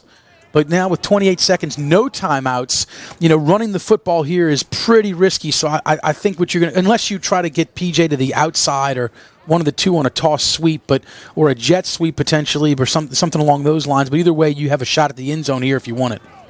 Second down and 10 at the 14-yard line with 28 seconds left in the first half. Motion into the formation, now reversing the motion. Bieniemy. Arsenault play fake. Arsenault looks. Arsenault throws. It's caught, but the clock will run as it's caught at about the 9. No timeout. It's have to hurry up to the line of scrimmage. It was Malik Jackson on the catch, and they have to hurry here. Try to down it and kick a field goal almost if you can. Clock down to 13, down to 12, down to 11, and now they blow the whistle as people moved all over the place. Yeah, you might look. You 10 seconds. Now they're going to bring on the field goal. And I was thinking maybe you'd have another shot at the end zone, but you missed your extra point from about the same exact distance. So, but you're coming from the right hash here. You're running them on. See if Booker T might try to ice him. I think they might have a timeout left, but either way, an opportunity for points, like we just said. They got the clock job, so this will be a 26-yard attempt for Connor Butler, a slight angle to the right. At the right hash mark. And movement up front. Have to blow that dead. Coming off the edge, Booker T looked like it's offsides. I'm not sure if that's a good thing or not for De La Salle. Yeah, because the angle becomes more severe if you accept the penalty. It does. And on the other hand, you might have a first down with 9 seconds, 10 seconds left. You might run a play. Yeah, they're going to give them the first down. They'll be inside the 5-yard line. And look, I think this is a situation where Coach Jarrett's got to feel like, what am I going to do right here? Do I send my offense back on the field and get a touchdown? And he is. I think I'd do that when you got 10 seconds left. You throw to the end zone. I agree. I think you've got a chance to get more points. And look, I wouldn't be surprised if they try to give it to P.J. Martin right here. He's done it all year, and I think he's averaging 10 yards a carry as it is, and that's not how much you're asking for. But I love the call to go for it on. Me too. With 10 seconds. I think it's a great call. Can't get caught on the field here. A trip set to the left, single, nobody to the right. It's Martin in the backfield with Arsenault with 10 seconds left from the 4-yard line. Motion. Bieniemy. Snap it. Fake to Martin. Looking. Rolling left. Has to make a decision. Flag down. He's got to get rid of the ball. And he gets the ball stripped out. And the whistle blows. And a sack with 2 seconds left. And, boy, that's the last thing you can afford there. And this could be, either holding or an ineligible downfield. I think it's going to be a hold, and they're going to decline it, and the clock's going to run out. Clock's going to run out. I mean, you've got to make a quicker decision there. You can't hold the ball. Look, throw it away if it's not there. Yeah, and I think you didn't have enough time. I think that's Easton Melanson, who's the offensive coordinator, to say they're not going to have enough time once they wind it. But no, if they wind it, they got one play from the line of scrimmage. No kicker on the field. No. If they snap it immediately, they might get it off.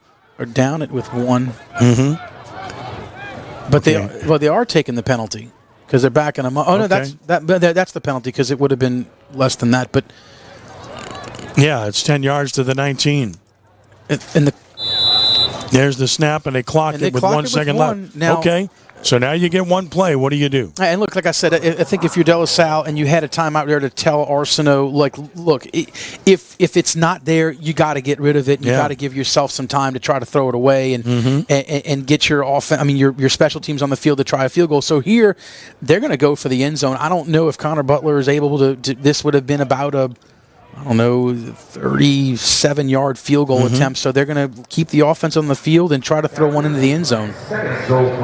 So here we go. Last play of the half. 1 second left from the 20-yard line. Back to pass. Steps up. Lobs toward the end zone into coverage, and it's going to be incomplete. And the half ends. So De La Salle had a chance to add on there and could not. And the half ends with a 13-0 lead. We'll see if VK can line up Coach Jarrett, who can't be all that happy with the way it ended, happy with the half overall, but certainly had a chance to get more points there and just couldn't quite pull it off. Booker T. Washington player in the end zone down on the play, so they've had a lot of guys go down there first. Now let's go to VK with Coach Jarrett. VK, go right ahead. You did good things. Relax. Hey, we're here with Coach Jarrett. Coach, good first half for your team and everything. I know you've seen a lot with the penalties and stuff. What things need to get better in the second half? we need to just play good football. Like, we're so worried about talking back and getting in a chipping match with their defense, who's playing very well right now. We need to just play De La Salle football. And the way your offense has been going and everything, P.J. Martin, your defense dominated in the first half. Our defensive line has done a great job. Our defensive line and linebackers have gotten a lot of pressure. But, again, they're very explosive on offense, and so they're one play away from making this a one-score game. We need to do a better job on offense. Good luck to you in the first half, correct? Thank you. All right, that's VK. Coach Jarrett. And I'll tell you one thing, De La Salle's defense dominating, but the offense got to get it together and cut down the penalties. Back to you, Kenny. Yeah, no doubt about it. You said it, VK, and he said it too. Jonah, that's a clear synopsis of what we saw. Dominant up front on defense, made some plays, but the penalties really hurt. And mistakes. And that's something this late in the season that you're not going to be able to afford to do, especially going into the playoffs. I mean, is playing disciplined football. And that's, for the most part, De La Salle's done a really good job of that all year. I think tonight, all you're seeing is you're seeing guys that are being very physical up front, and there's things going on after the play's over. And on the high school level, look, these guys might have grown up together. They might know each other. They might have played playground ball together. You never know. But either way, it's got to be something that you got to just say, you know what, flush that. When you're keeping the game in your favor and you're trying to do the things to keep your offense on the field, the last thing you want after a play's over and you've had success is a post whistle, a penalty. So if they can correct that in the second half, and I think they will, and I know, Coach Jarrett will get them in the locker room now. He'll settle them down, tell them, like, look, we got a 13-point lead, and we're a half away from being undefeated and district champions. The main thing for us is we can't hurt ourselves. Defense is going to keep you in this ball game no matter what. They've done a great job of containing Barnes. Minus the punt, the fake punt. That was one of the biggest gains of the day. I don't think that Booker T has really been inside of the De La Salle, let's say 25-yard line. So they really haven't threatened much in the red zone. So De La Salle has done a great job of that. But as far as the line of scrimmage is concerned, offensively at the end there, you were able to move the ball. I think that we'll see more of that in the second half, and conditioning will come into play. Look, both of these defenses have been on the field a bunch. So who can withstand the battle and who can take it? And I promise you, De La Salle's offensive line will keep on, pushing them around and trying to get PJ more yards, because as we said, he was 76 yards away from going into this, this game for the single season record, and he needed a bunch for the total. But either way, those records would be nice. But no matter what, you want to come away with a W tonight. Well, that's clearly the the thought process here, and so far so good in that regard. The De La Salle defense looking impregnable would be the right word to this point. They've really given up nothing. They gave up one first down outside of the fake punt, and they've been all over Barnes, and they've been all over DeMyron Washington in the first half. And credit to the Lions. Their defense has hung tough and really made De La Salle had to work to move the football. They're not allowing big plays, and that's why the Lions are still in this game. Yeah, and look, and like we just talked about, so one of the things that we, Coach and I talked about today was, the physicality of his team and his front, and he gave De La Salle all kinds of credit. He said both the offensive and defensive lines for De La Salle were one of the best that he's seen on film all year long, and then that's a big credit because they've played some good football teams. Now, what can they do? It almost feels like if Booker T. Washington completes a long pass, they had a chance on a little a slant route where if he would have caught it, he would have probably been in the end zone. So De La Salle's got to understand, and like Coach Jarrett just said in his halftime interview, is Booker T is one big play away from making this a one-score game, and you don't want that missed extra point to come back to haunt you. So De La Salle will have to send their defense out, which I kind of like. If you're going to try to play a field position game right here, is if you can kick the ball off to Booker T, get them a 3 and out, get the ball back, and keep the momentum on your side. If Booker T. Washington gets it, they establish momentum and go down the field and score, then you've really got a good game on your hands. But I don't think that's what De La Salle wants, and for the most part, their defense has been able to stop. So at halftime, the Cavaliers 13, the Lions nothing. We'll take a timeout here. We'll return with our halftime show in a moment. This is De La Salle Football on 106.1 FM Nash Icon and at CrescentCitySports.com.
At the half here, the Cavaliers of De La Salle on top of the Lions of Booker T. Washington by the score of 13-0. Along with Jonah Keller and VK Jones, I'm Ken Trahan, and it is a pleasure to have us with you tonight and have you with us, and Rudy Dixon, our producer for radio, and Chip Merritt and Matt Merritt taking care of business on the website side.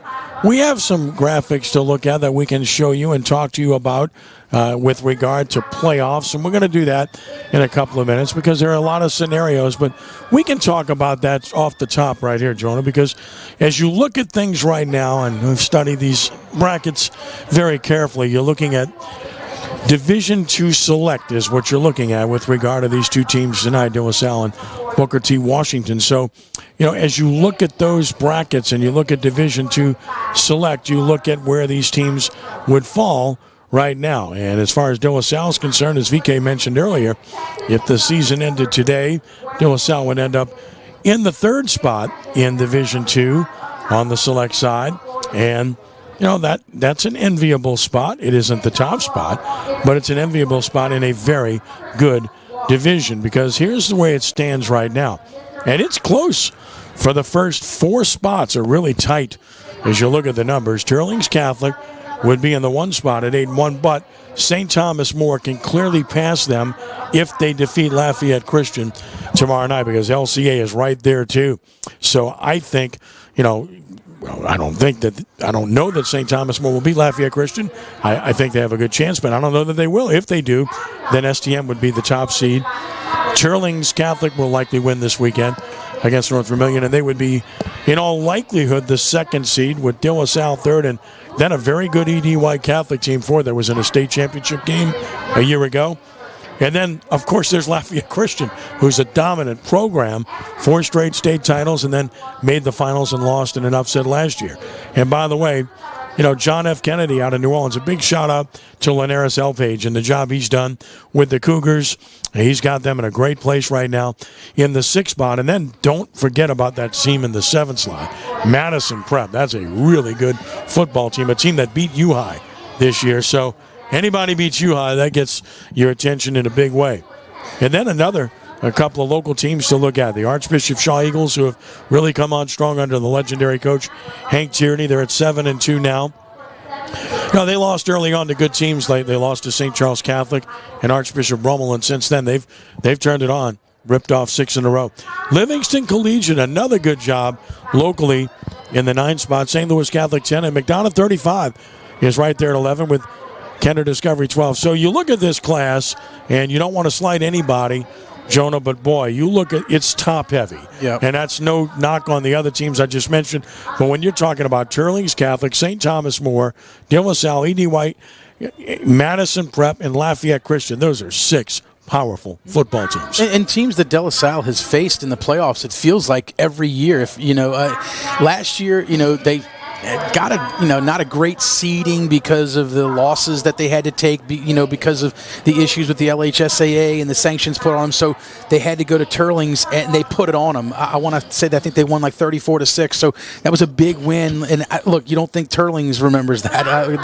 They won another piece of De La Salle if they would get them. The biggest thing for me is, my biggest takeaway is, the strength of schedule for De La Salle and the teams that they've been able to beat, going on the road and the way they've been able to beat them and potentially going undefeated and winning your district only gets you the 3rd seed. I mean, that's a tough pill to swallow, but something that De La Salle's probably going to have to deal with. So what you're going to have is an opening, first round bye. So, those players that are out, like a Maxon, like a Kenny Vaughn, you get those guys healthy and you have your full allotment. Like, by the way, 2 of the better defensive players, for De La Salle are not playing and have not played in the last few weeks. So if you can get all those guys back healthy, you feel like you have a chance against anybody in the state. And then you're going to have that chip on your shoulder because you weren't given a 1 or a 2 seed. So ultimately what will happen is, you'll play a quarterfinal, and probably in New Orleans. And then the worst part is you're going to have to travel to Lafayette. I don't see anywhere around that. And, De La Salle has lost a state championship at St. Thomas More.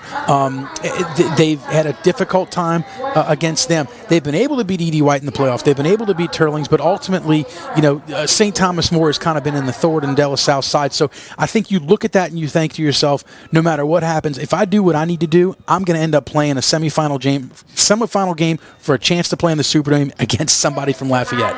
As for Booker T. Washington, the Lions were unofficially 19th coming into this one, but facing a 9-0 team, you're going to get some points out of this game if you're the Lions, so they don't figure to drop Of course, if they could come back and win this game, they would really jump up dramatically. I mean, they could jump 4 to 5, if not 6 spots looking at this. So that's why this game carried double significance for the Lions, not just for a district championship, but also for a seed. And this Booker T. Washington team would be a tough draw in the first round. They've got some athletes. They've got some size up front, got a really good running back. And as we've seen defensively, they compete well. Oh, no doubt about it. I mean, I'm very impressed with what Booker T. Washington has been able to do tonight. First of all, on the defensive side of the ball. I mean, I've watched P.J. Williams run over defenses all year long, and look, he's got 86 yards tonight. He's got the single season record, but we've seen him put up 86 on a drive. We've seen him have games where he'll, and not to say he's not going to do it tonight, but I think that the fact that this is a 13-point game at half, you're in this game, you're going to get the ball to start the second half. That's all good things for Booker T. Washington. And looking at their sideline, look, Coach Reese only has about 35 guys dressed out tonight. And they've had some injuries. And that's the other part of it. So you're very impressed with what they've been able to do against a very good De La Salle football team that, look, they could very well be the second, third ranked or Division 2 select team. So that's impressive. So either way, I'm impressed with what they've been able to do and look forward to how they make a run in the playoffs. Yeah, 13 carries, 86 yards. We'll give you all the stats coming up here in the next segment in just a moment or two. But they're celebrating some seniors on the dance team and such for Booker T. Washington on the field here tonight, too. And kudos to all of those that participate. It's not just about the football teams. It's about the drill teams, the dance teams, the cheerleaders, the bands. And both of these schools have that. And, of course, we always appreciate the pageantry of high school football and recognize all of those who participate. At halftime here, it is 13-0, 13-0 De La Salle, leading Booker T. Washington. We'll take a timeout. When we return, we'll give you the first half stats and get you set for the start of the second half as well. Glad you're with us on this Thursday night from City Park. Ken Jonah VK back in a moment here on 106.1 FM Nash Icon and at CrescentCitySports.com.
K. Jones, I'm Ken Trahan. Tomorrow night on Crescent City Sports, another district championship gets decided when the Lakeshore Titans visit the Franklinton Demons for the District 8 4A title. Our coverage begins at 6:50 p.m.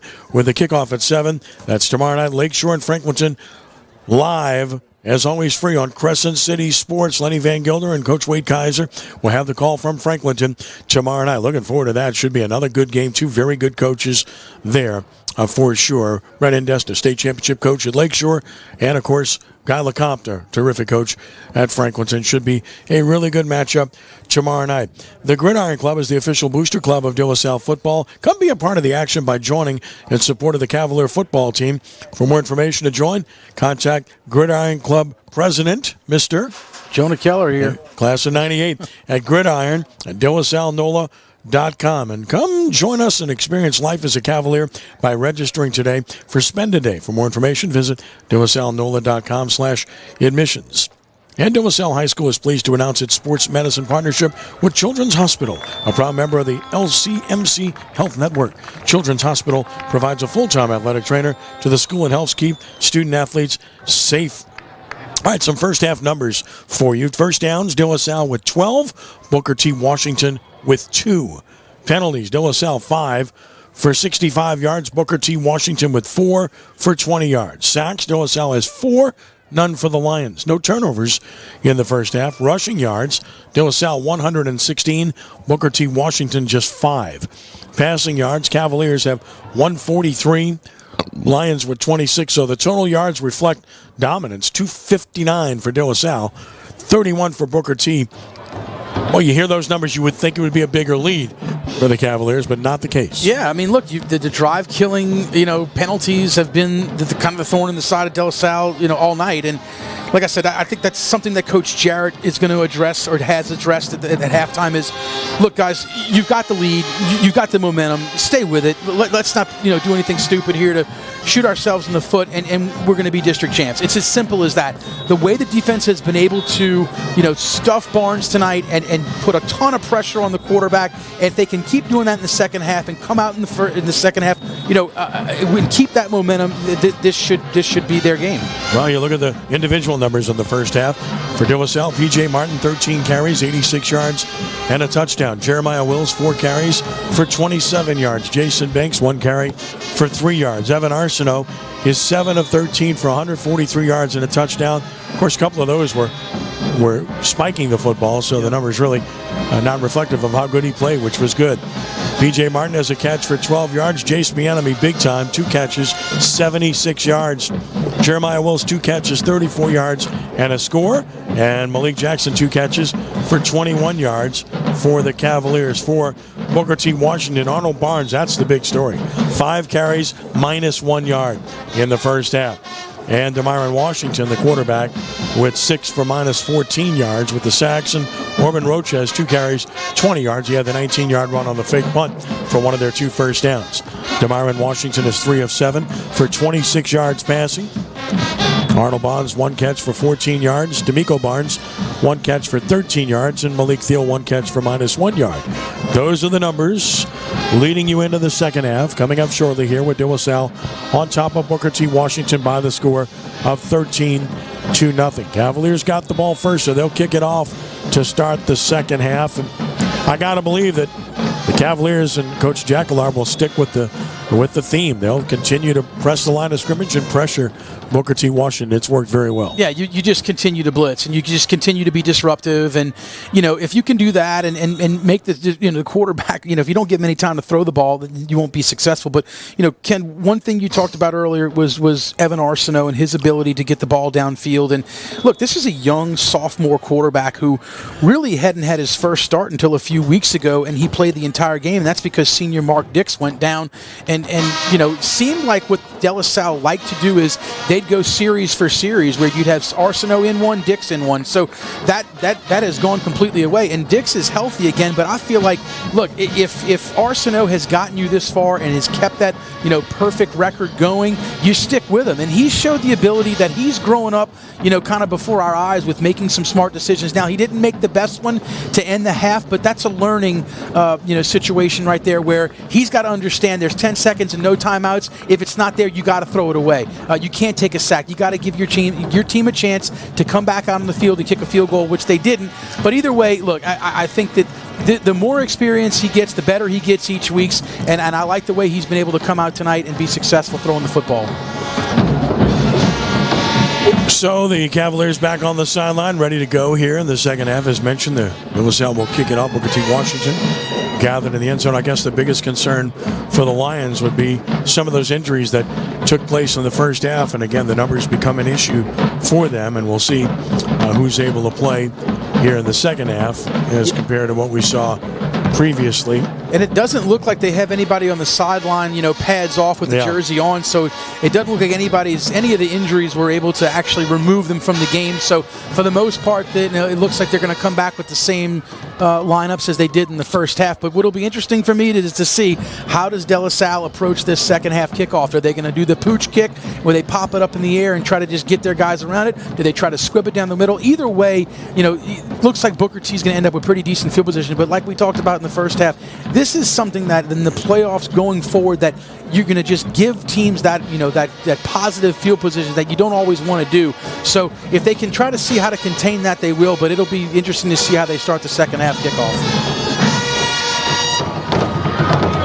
Cavaliers will kick it off. Booker T. Washington will be operating here from south to north here in the second half, and they'll drop a couple of receivers deep. But again, I don't know if the ball's going to go back that way. We shall see what De La Salle does. Jamaj Nellen is the deepest man. Butler has it teed up. Butler kicks a pop-up kick very short toward the sideline. Fielded at the 35. Goes backwards, and the coverage is good, and they tackle him inside the 35-yard line. Yeah, and either way, if he kicks out of bounds, I think you still get it around the same, so it's not like it's that big of a difference. But either way, if you're Booker T, you got to be real careful right there, even fielding that ball, that you don't fumble it right away, because the De La Salle defensive players were right on top of it. So here are the Lions operating from their own 32-yard line to start the second half. 13-0 De La Salle with the lead. And Demarin Washington is in there at quarterback, which is good news. They did lose their left guard in the first half. He has not returned.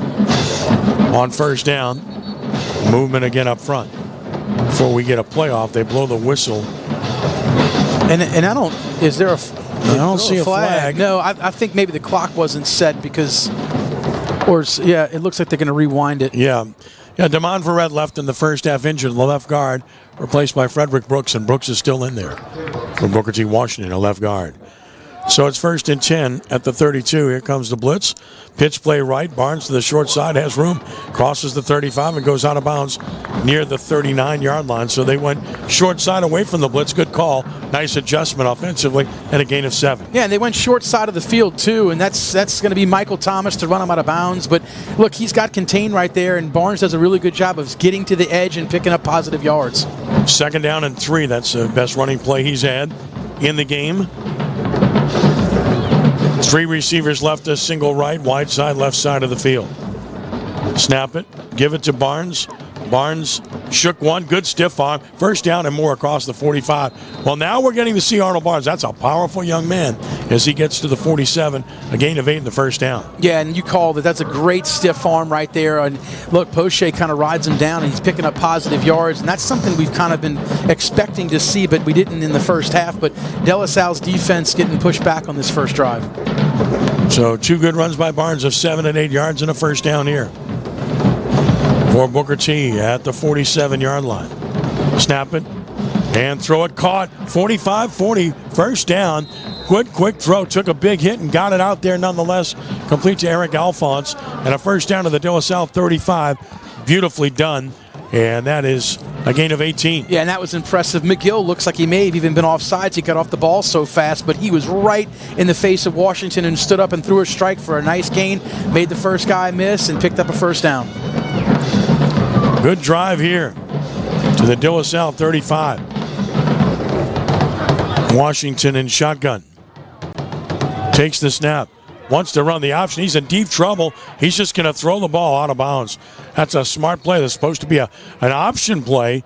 but it was covered totally, both the quarterback and Barnes, and that's a smart play by Washington to avoid a big loss to throw the ball away. Oh, yeah, look, and he had to get that ball back to the line of scrimmage, which he did. So that took some strength to, not be able to set his feet to throw that ball. But, look, De La Salle did a great job. They had the pitch man covered, seemed with two guys, and the quarterback had nowhere to run. So, taking a sack right there, loses 6-7 yards, but instead you throw it away, and you live to fight another down on second. 2nd and 10 at the 35. Of course, this is 4-down territory where Booker T is positioned at the Cavalier 35-yard line.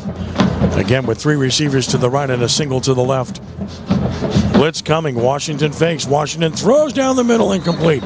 Once again, it was there, but didn't hit him. Remember, they had one earlier, but that was another miss. And Washington's got some heat on that football. He does. I mean, he throws it in there, maybe almost too strong, because, look, the receiver's got to step on the defender, so if he catches it in stride, he's going to take it gone. and go. Yeah, it's Alphonse again. You've got to, as a quarterback, look, your eyes get big, and you want to put it right in the middle, but it's almost, too tough for him to throw it that quick to have a catch on it. So here's a big 3rd and 10 for the Lions at the De La Salle 35-yard line. And they go with an open formation, twins to either side of the field. Barnes is the running back. Washington in shotgun. They're coming. Cavaliers have come continuously. And rolling out Washington. Washington still rolling. Washington throwing and incomplete. Big hit applied to the receiver right at the perfect time, as the pass was intended for number 14, Brian Tillman, and a big hit by Derek Irvin. Yeah, Derek Irvin did a great job right there of, look, the wide receiver had some separation. If the ball gets there a second earlier, he may be able to hang on to it, but either way, give Derek Irvin credit for coming in and making a nice hit on the play. Looks like they're going to punt the football. And watch the fake. This is unusual from the opponent's 35-yard line to line up and punt it. I'm really surprised they're not going for it. Yeah, and they're running another play run late. And they're late again. Under 10. Yeah, so they might have to take a penalty here. Now they can't get in position. 3 seconds, 2 seconds, 1 second, and they don't get it off. Now, that 5 should yards. Be a flag. And that 5 won't matter here. No, right. No, it won't hurt you too bad. But I tell you, why not go for it? I'm about to say you feel like you can't, because it's 4th and 15 as opposed to 10. But boy, the punter, that's Roach's. When he received it, it almost looked like he was immediately going to take off and run. Yeah, so, it almost looked that way. Yeah, De La Salle has got to be careful here. And if you're Booker T. Washington, if you're going to punt it, just punt it.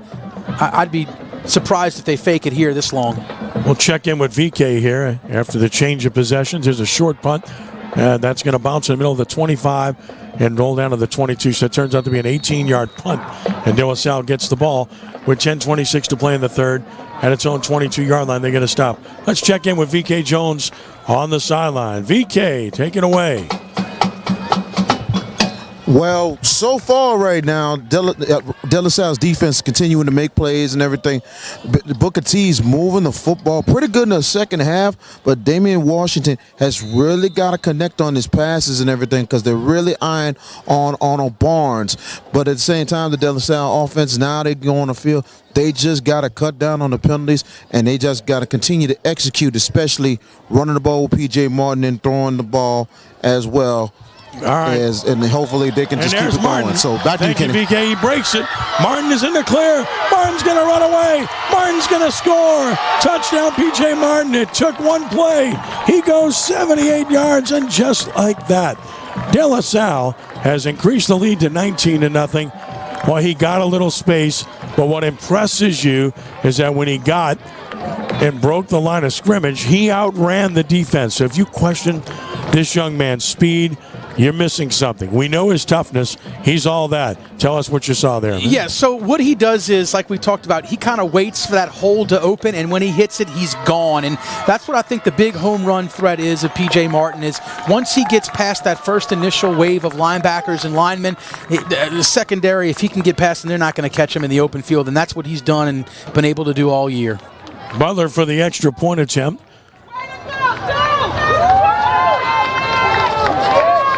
And he has it up, and he has it good. Time out of the field, 10:13 to play in the third. 20-0, De La Salle on top. Back in a moment here on 106.1 FM Nash Icon and at CrescentCitySports.com.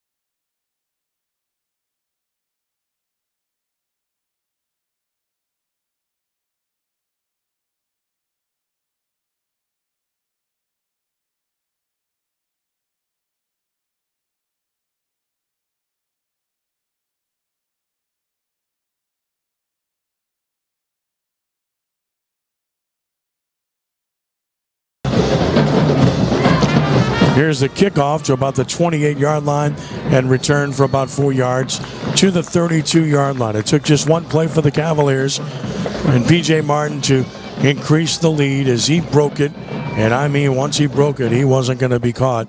So we look at the numbers now. It's 20-0 to Salle. More importantly, P.J. Martin has now rushed for 164 yards. So he needed 193 coming in. Yep. So he's only 29 yards short of the all-time record. Look, and being an offensive lineman for De La Salle, that's a big deal. And there's been a lot of good running backs going back into the 60s and 70s. And look, there's been a lot of really good ones. And P.J. Martin might be the best, and he could get that record tonight. 1st and 10 at the 32-yard line. Snap it. Run it right to the short side. Barnes, he gets 4, 5, maybe 6. Again, the same play they ran earlier to the short side. Trying to get away from the pressure and the blitz off the wide side and having a little bit of success with this strategy. That's called halftime adjustments. Gain of 5 at 2nd and 5. Yeah, and what De La Salle's been able to do is just not give up the big one, right? I think that's what's important, and what they're trying to drive home is if Barnes is going to get a few, but don't give him the big one, and have safeties and your secondary come up and make tackles in the open field. Right, and the chance to make a big play to the short side is slim because of the space or lack thereof. Run a draw play inside. Barnes crosses the 40, fights hard to get first down yardage. A gain of about 6 to the 43. Now you're seeing his power.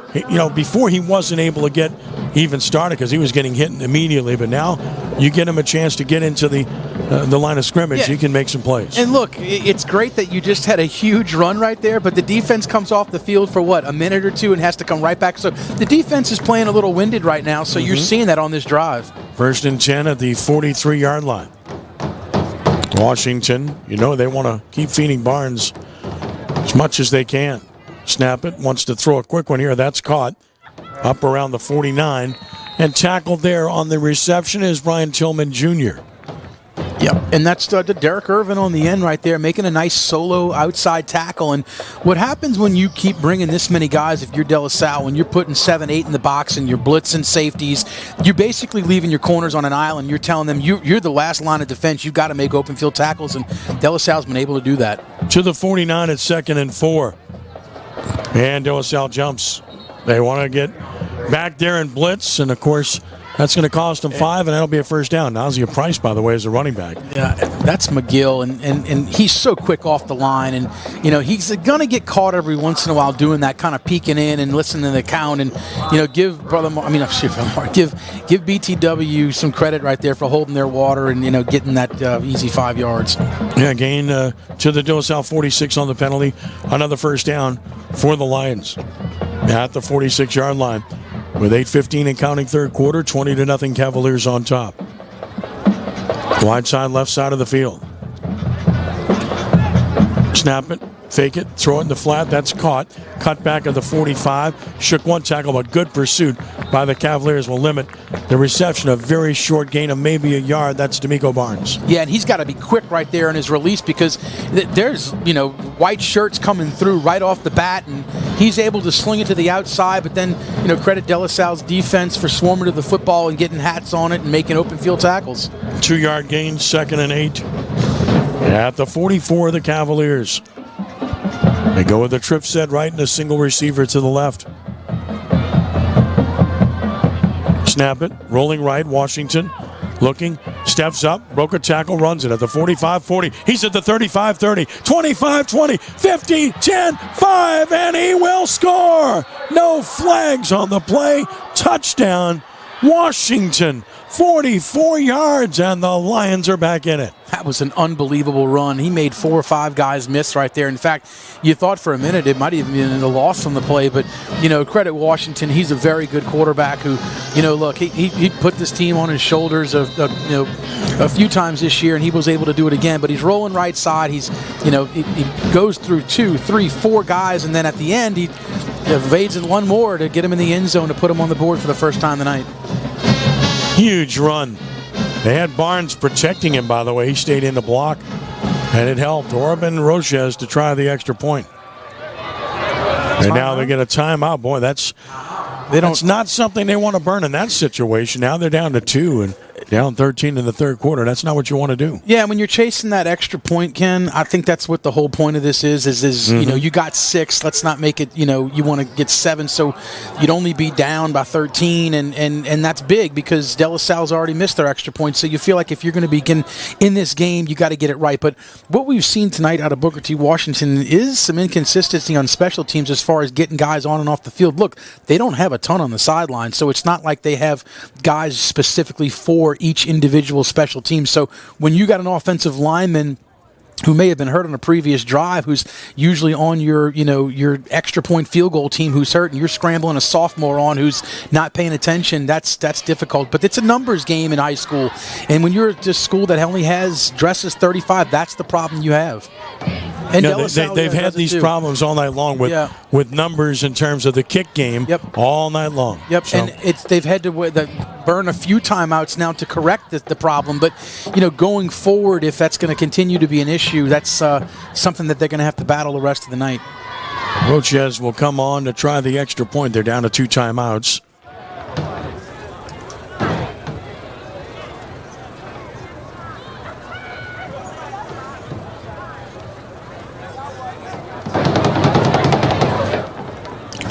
It was definitely a matter of getting guys on the field. Yeah, that's it. That's all it was. No question. Didn't have enough, and if you only send 10 and they block it, that's not what you want either. Not in the least. And finally, the whistle sounds. Snap it. Kick is up. He hit it hard, and he hit it strong, and hit it through.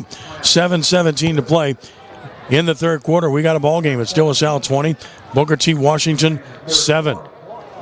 Yeah, and, that's what we just talked about is, De La Salle's first possession of the second half, they go right down the field and score on a long, run, and you put your defense right back on the field, and it seems like they've been on quite a bit. So, De La Salle, what you want to do right here is you want to establish, the run again and continue to pick up, yardage and move the chains, but give your defense a break. I'm watching them come off the field right now, and they definitely look like they're a little winded, from starting the second half being on the field so much. So, you're going to get a chance here, and look, it's P.J. Martin, and he's going to get it, but if you'd almost rather at this point a longer drive would be better than getting points.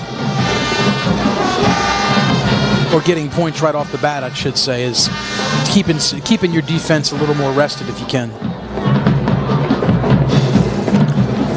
So now you got to guard against anything if you're De La Salle here. Roach has to kick it off. He's not going to kick it deep. It's an early whistle. And there's an early whistle. The kick is bouncing. It's fielded. It must have been a band whistle. Yeah. 30 to the 34. Boy, that's confusing. Up near the 34-yard line. The old high school band whistle. Yeah, you got to keep playing, right? I tell you what, though, we can hear Booker T. They sound unbelievable, and they don't stop playing when Booker T's on defense, which is what you love about high school football, right? Especially at Gormley. It seems like that band noise seems to vibrate off the bleachers here. It sounds incredible. 35-yard line. Cavaliers operate with 7:13 to play in the third, leading at 20-7. P.J. Martin approaching a record here. This is Dix coming out to start this drive. Interesting. Yeah. Mark Dix gets the ball for the first time at quarterback. The senior.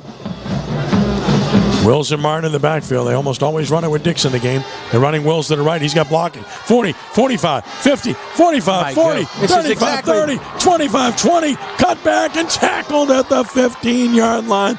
Jeremiah Wills, and guess who was blocking for him? P.J. Martin. Big play, look, first down. And that's what De La Salle's done all year, and I've talked about before in our broadcasts is the backs are so unselfish, and when it's not coming to them, they got a job to do. They're going to do it because ultimately, they want to win the football game, and they're going to do whatever it takes. But as you said, Ken, the lead blocker out in front right there is senior P.J. Martin, who's going for a record tonight, but instead makes a key block on a defensive back there to spring him for the big gain. 52 yards to the Booker T. Washington 13-yard line goes Wills. And the Cavaliers threaten in the red zone. Snap it. Going to run Martin inside. Martin fighting tough yards. 2 yards to the 11 to make it 2nd and 8. And listen, you don't mind if you're De La Salle not scoring immediately here with that defense tired. No, not at all. And look, the defense is alert, and they want to see big plays too. But at the same time, if they're not well rested, it's kind of defeating the purpose of it all. But yeah, right here you want to take some more time off the clock. You're in a manageable field goal kind of situation, being in the red zone, but you want to obviously come away with points too. 2nd and 8 at the 11-yard line, 6:12 and counting in the third quarter. Cavaliers lead by 13, threaten to add to that. Twin receivers left, tight end tucked in, tight inside, motion. And they're going to run Martin inside at the 10. Martin fights to about the 8, and he's driven back. As he gets to about the 8-yard line, as he's tackled there by that tackling machine, Edric Williams. Gain of 3, it's 3rd and 5. Yeah, Edric's impressive. We said his name a whole bunch in the first half, and here we are in the second half. He's still making plays, and he's plugging gaps for that Booker T. Washington defense and doing a good job there. So, look, here's a third down situation where you obviously can pick up a first down without scoring, and that would be the ideal situation. But, Dix hasn't thrown a pass in almost a month. So if this is a passing situation, it'll be interesting to see how they run it.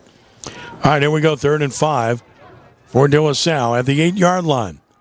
Dix has been the quarterback on this possession. Full house backfield. They blitz, and they give it to Martin. He broke the blitz. 5, 4, 3, 2, 1, touchdown. Touchdown, P.J. Martin from 8 yards out. Well, they blitzed from the right side of the defense. Martin saw it. He angled away from it, and he scores, and the Cavalier lead is up to 26-7. Yeah, and look, it's a good thing they did run it. A pass play right there would have been blown up by the blitzing linebacker, but instead, P.J. Martin makes him miss, hits the hole, and gets into the end zone for another touchdown. And that is third of the game. Third of the night, yeah. Butler for the extra point attempt. Out of the hold, which is good, and the snap and the kick, and it is good. So with 5:11 to play in the third quarter, De La Salle gets a quick answer, and the Cavaliers lead at 27-7 over Booker T. Washington. Yeah, and that's exactly what you wanted on that drive and that possession is, your defense is held all night except for that previous drive where Washington was able to find the end zone and, credit them on a great play. But look, your offense has to respond right there, and they were able to, the big long run by Wills, the block set by PJ, and then they get inside the red zone, run a little clock down, and on 3rd and short or 3rd and 4, they run a run play, off tackle, and PJ's able to make the first guy miss and find the end zone. So, look, they had the answer right there. There's 5 minutes left in the third quarter. You feel like this is still very much your ball game in the balance, but, Booker T. Washington, like we talked about earlier, is not going to lay down. They've played a lot of close games this year. I expect them to keep fighting, and hopefully De La Salle can get another stop on this drive. Good answer by the Cavaliers. They're able to take care of business to make it 27-7, and now Booker T will try to have an answer. They'll get another pop-up kick, as we've seen all night. No fair catch. It's caught at the 31, and good run back here up to about the 40. Not as well covered that time, and once again, the Lions will have good field position up around the 40-yard line. Yeah, and I don't think they want to kick it deep. Not that they really have the ability to, but you'd also, if you're going to kick it to one of those guys that are a little more speedy, you don't want to get them out in the open. So they're just popping it up and just saying, look, we're going to give it to you on the 40 every time. We're going to let our defense stop you and, kind of dare them to do too much with that kickoff. 39-yard line officially for Booker T with 5:07 to play in the third quarter. They'll send 3 receivers to the left side of the field and 2 to the right as they go with an empty backfield. See if the Cavaliers come with pressure as a result. If you do that, you got to play man. Looking to the sideline to get the signals they want. Do they call timeout again? I think they did. Yeah, and De La Salle looks like they're playing a little more of a prevent right there. They've got 4 down linemen, but then they've got 6, 7 guys kind of backed up, and the linebackers almost playing 10 yards off the ball, but then, kind of an inexplicable timeout again by Booker T. Washington. Yeah, now they only got 1. After a kickoff. Tonight's coverage on Crescent City Sports is brought to you by TMJ and Sleep Therapy Center of New Orleans, specializing in the treatment of craniofacial pain and sleep breathing disorders from birth to adulthood. Dr. Terry Billings, who's my dentist, and Dr. Emily Levy offer alternatives to CPAP machines, treat headaches and facial pain, and assess craniofacial development in children. Call 504-832-2222 to help restore your health and live a pain-free life. Dr. Billings, Dr. Levy, they do a great job. I have to, dealing with my teeth. It's okay, man. So, what a deal. Not a bad grill over there, Ken. Yeah, it's okay. They keep me going. 1st and 10 at the 39-yard line for Booker T. Washington. And again, they go empty, and Washington looks at the sideline. Cavaliers showing blitz. They have been coming all night. Here they come again. Quick throw outside. That's caught up around the 45. Hit immediately, driven back after the completion of the 44-yard line. And look, neither one of these teams go under center. They all shotgun, so it's literally step and throw the second that ball comes off, and that's Derek Irvin, who's down, who just made the open field tackle, and he's had a pretty good night. He has. The 5-yard completion to Tillman, but now the injury stops play once again with 4:48 to play in the third quarter. And he's Irvin is walking okay, so that's good news. Ask him if he wants some water. Yeah, and it makes you think maybe cramping, but we'll see. I mean, again, it was 84 degrees today, so we're November 3rd. Right? Yeah, and look, it's still in the 80s. No cold fronts in sight. In fact, if you're one of these teams who's got to go play up North Louisiana, you're kind of nervous when it gets to this time of year. But I mean, you're thinking, oh my gosh, what if it's in the 30s when we play, up in Ruston or somewhere like that? But it's not. No cold weather in sight for playoffs. All right, we're going back to action now. 2nd and 5 at the 44 for the Lions. Again, empty backfield.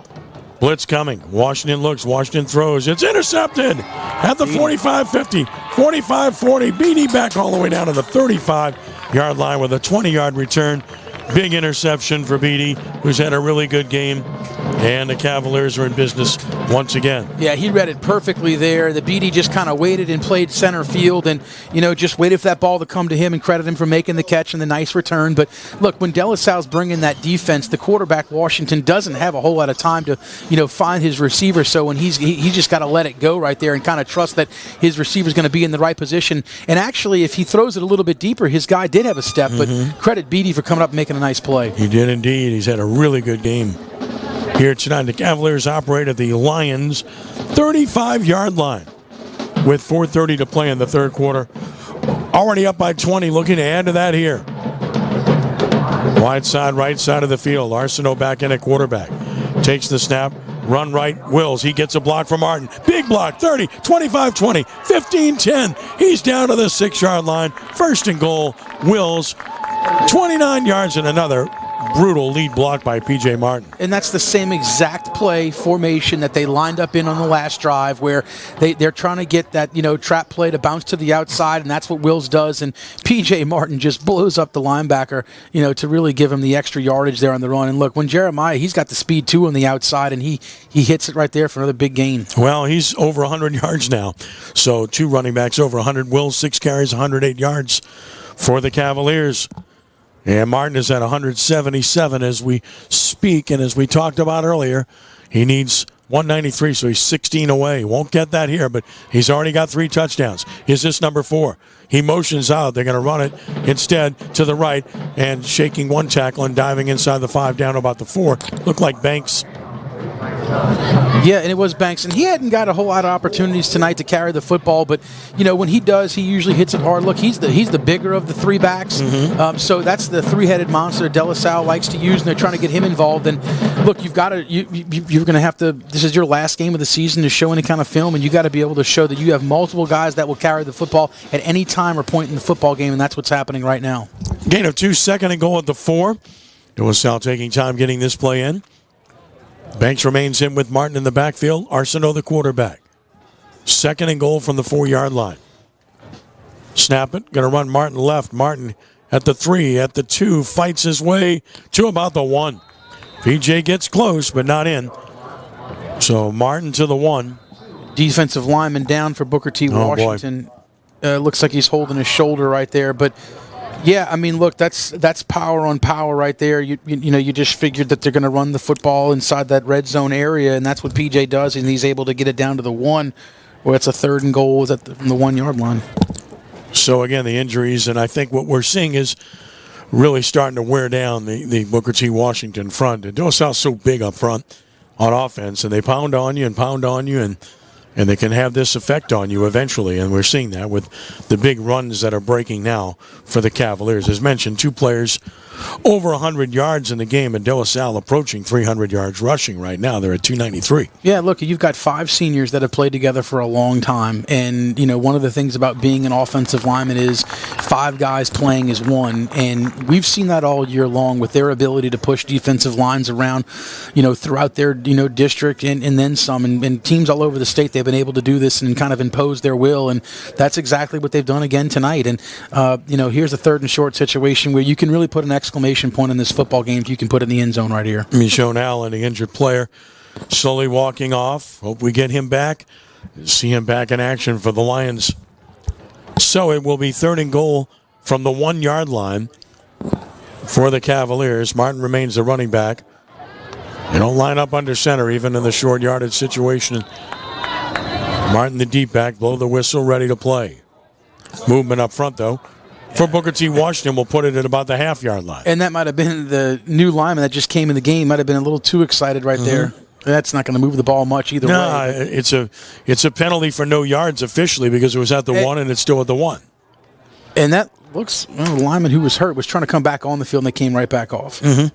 So 3rd and goal from the half-yard line is the result of this penalty. And now single back with Arsenault is P.J. Martin. He's already had a huge evening. Looks to make it larger. He gets the call. He'll score easy. Touchdown Cavaliers because they just blow them off the football. And De La Salle increases the lead to 33-7. Make it 4 touchdowns for P.J. Martin. Yeah, and that's just the offensive line, pushing them around, and that's, look, I feel like this game's probably pretty well in hand right now, and it's a lot has to be, said about the De La Salle defense, but, this is what the offensive line has done all year long is just push guys back and give holes and opening, things up for the De La Salle offensive running backs, and they've done a great job. Well, you can't give De La Salle the short fields. You can't give them the football in the second half. They've had 3 possessions, 3 touchdowns.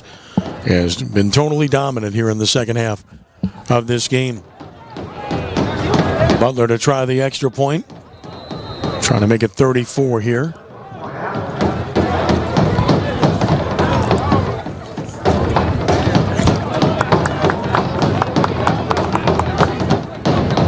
And Butler has it up, and he has it through the goalpost. No good. I'm sorry, he missed it left. I thought he had it too. I did. He missed it, so my bad. But it's 33-7. Cavaliers maintain the lead with 2:29 to play in the 3rd. Yeah, and I think that, look, that's what you wanted. You got a touchdown out of that drive. You were able to take some time off the clock, and you feel like this is your game, and I think the biggest thing right now is to come out of this game, if you can, as healthy as you can be, and sprinkle in some underclassmen and get them some experience in district play and give them a piece of a district title if you are able to secure this win tonight. And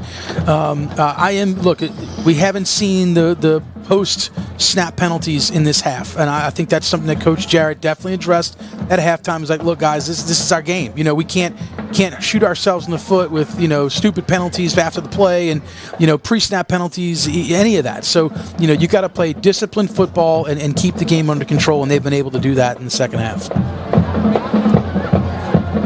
So a 4-touchdown game for P.J. Martin, inches closer to that record now, 181 yards rushing. So we keep watching that very closely. He needs 13 more to break the record, the all-time record of Montrell Johnson, who's currently playing football at Florida, who started off his college career at UL and transferred with Napier and doing a great job. Bouncing kickoff this time, fielded at the 25 to the 30, space to the 35.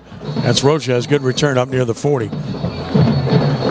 And they're getting a little chippy after that play, but Roches, I don't know, really no reason to. You got a nice return out of it. I don't know if he thought he was pushed out of, when he got to the sideline. But look, you've got over a quarter left, and this is what what I was just talking about as far as playing disciplined football in a game that you feel like is, definitely, in hand for De La Salle. But what you don't want to do right here is make any kind of stupid mistakes to get yourself in trouble, and just keep it between the sidelines and in between the whistles. So at the 38-yard line, the Lions operate with 2:19 to play in the third. 33-7 Cavaliers on top.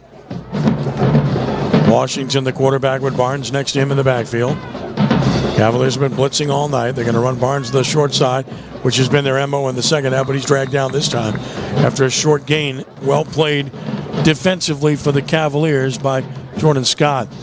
Yeah, we haven't called Jordan Scott's name much tonight, but he did a great job right there of riding down Barnes. And look, that's like we keep saying, I feel like it's that short side of the field where Booker T. Washington likes to run Barnes to, but he just doesn't have a whole lot of space to cut it and get upfield because, like you said, the lack of space and then the quick pursuit by the De La Salle defense.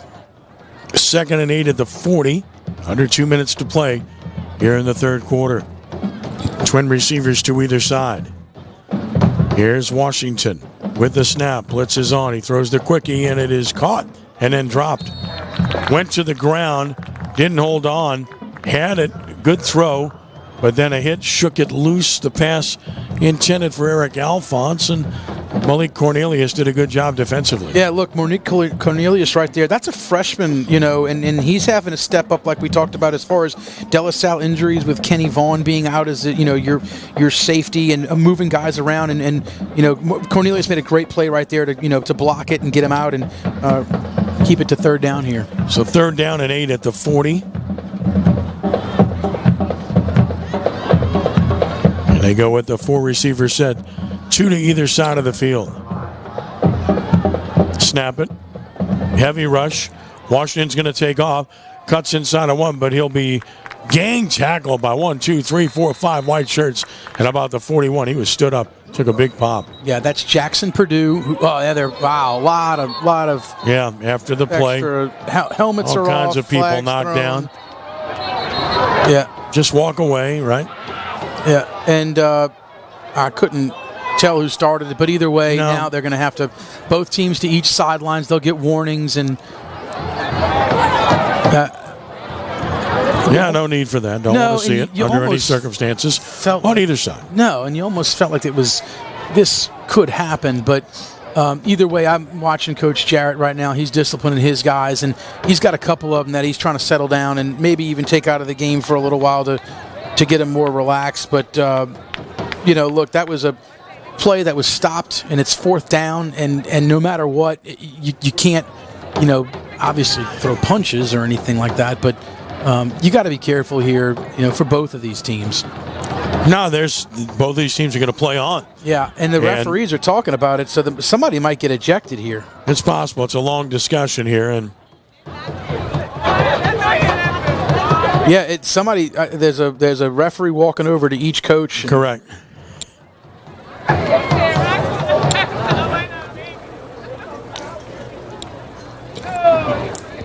The line of scrimmage as we stand is the 41. We haven't gotten any official signal as of yet. Once we do, if anything has happened, we'll check with VK to see what he can discover. Yeah, and now the white hat is picking up flags. There was a lot of laundry on the field after that. At least 5 flags, I think I counted on the ground. All right, here we go. Personal foul on one side, personal foul on the other side. Somebody got ejected. Somebody got ejected. I don't know who. And maybe we'll check with VK at the end of the quarter, see what he can discover to find out who got ejected. And if we know about that, we'll certainly convey that to you. But we saw the sign from the official that signaled somebody's out of the game. That much we know. And I don't see a De La Salle or Booker T. Washington player really showing that they're out of the game, but not yet. No, not yet. And yeah, Coach Jarrett's almost in the middle of the field right now talking to the officials to, figure out how they can clean this up going forward. Right. And you really have to make sure on both sides, both coaches, that you can really temper things a bit and tamp it down a bit. And play football. What would be the rule if you get ejected? Are you not allowed to play the following week? Yeah, you'll be out for next week you certainly don't want to be in that position. No, and I guess a bye doesn't count. It would have to be an actual. No, I mean that's what you're dealing with. Yeah. And now another flag just got thrown. Unsportsmanlike on Booker T. Washington. And that might be on the coach. I don't know how that could be on a player. There hasn't been a play since. I mean, there was a discussion going on with their sideline. That much we know.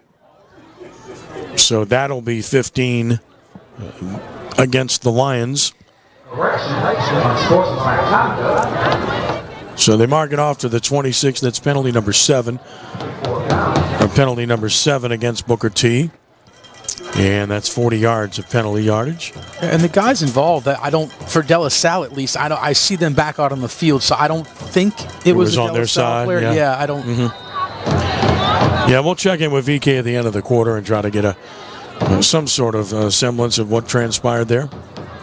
And they're obviously punting the football here, and they've been short punts all night and not giving Banks any kind of a chance to return it. Yeah, well, the game of the night in the state is turning out to be that way. Catholic High just scored with 14 seconds left to take a 24-21 lead on Zachary with 14 seconds left in the game. It's a quick game, too. Ooh. Well, when you got two good teams that play it crisply, right? Yep. Snap it. And the kick is away. And again, it's just going to bounce. Again, that's been a very effective kick all night long for Roches. Kicking away from the return man and getting huge bounces and winning field position. That part of the game for the Lions has been good. Well, look, this is your chance if you're De La Salle and P.J. Martin. I think that if they would score, I think that he would be done for the night. So this is his drive where 16 yards and he can get the record. Stands alone. And like I said earlier, having played offensive line, how important that is, and how many running backs have come before him that have had so much success, and yet he'd be standing alone on top of the mountain. Yeah, he needs 13 officially. I mean, from my calculation, he's at 181 right now. 193 is the record. So he's close, but he's not in the game right now. Banks is in the game at running back. And Dixon at quarterback again. Mark Dix the quarterback, so changes made. They stop play again. Another timeout, Booker T. That should be their last one. It is, and Coach Reese is walking out on the field, and he wants to worry with the official. I'm not sure what he could be complaining about. They just kicked it. I'm not, unless he's looking at his guys, he's not. Somebody may not have come on the field in time. Or did he have too many on the field again? He may have. Yep, 12 guys. He had 12, yeah. 12 on the field again. So that's what it's all about. He has to burn a timeout, and that will erase their final timeout of the game because this game is really dragging now in a huge way. And we just got a final, Ken? Yep. Did we? Did Catholic win? Yep, 24-21. Wow. Catholic wins. What a game. What was the final, 24? That's 24, an unbelievable 21, game. Yep. Well, it's gigantic because, I mean, you talk about affecting the seeds. I mean, that gives Catholic a chance at a possible shot at the number 1 seed in Select Division I, battling with Warren Easton and with John Curtis. It seems like Catholic's there every year. It seems like right at the top. Yep. They beat Warren Easton earlier this year, but Easton's slightly ahead of them right now in the PowerPoints because Easton got credit for a win over Carr via forfeit. Right. Going to run it with Banks inside. Banks fighting across the 30. Good run of about 7 yards. Should be the final play of the third quarter. Yeah, and I'm waiting to see if there's any after the whistle activity going on. It looks like there's not. And the officials jump in pretty quick to get the football from the running back. And, the officials are going to do their jobs, to make sure that doesn't happen. But here we are going to start the fourth quarter. And, De La Salle, you feel pretty comfortable with this lead. And all right, well, that'll be the end of the third quarter with our score 33-7, De La Salle over Booker T. Washington.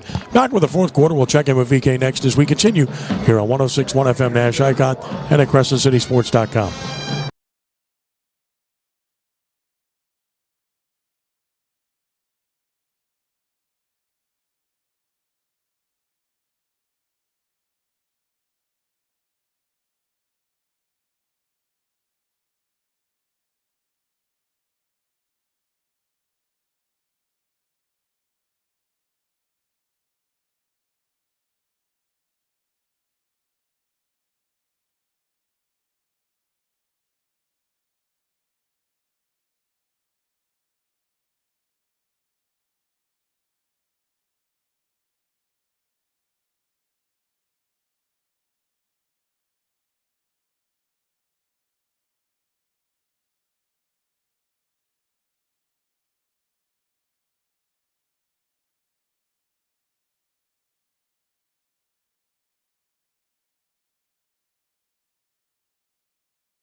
RKN, Picayune, New Orleans.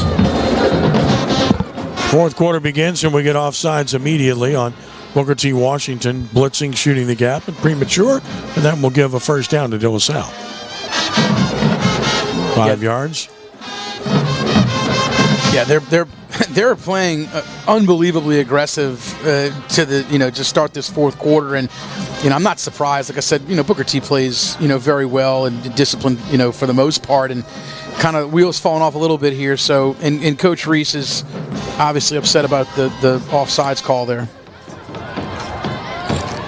Trying to give instructions to his team. 1st and 10 at the 38-yard line now. Snap it and run it inside on his own play for maybe a yard and then rip down. And again, they get after it after the play. It's Jason Banks gets about a yard. Yeah, and I mean, P.J. Martin not in the game right now might be for the best. I mean, look, records are great and all.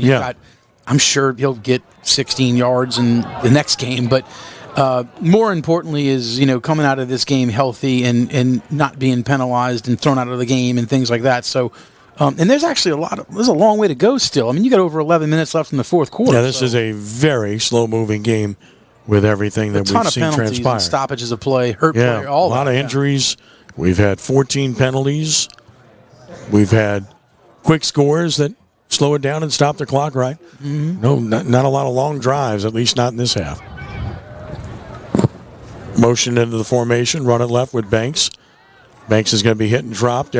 Short gain, Roach has got him. Might have gotten back to the line of scrimmage. Yeah, and I mean, look, that's I think they're moving a few guys in and out of the offensive line. I don't think that's their total 5. I think they are getting some new guys in. Looks like number 78, Ian Fields, checked into the game on this drive, and number 62, Jude Martello. That's a new offensive lineman as well. So they're, like we said, they're going to sprinkle in some young guys to get them this experience and rest, some other starters. At the 39, it's 3rd down and 9 yards to go. Just underway, fourth quarter. De La Salle in command, 33-7. Dick's the quarterback. Banks remains the running back. Booker T shows blitz.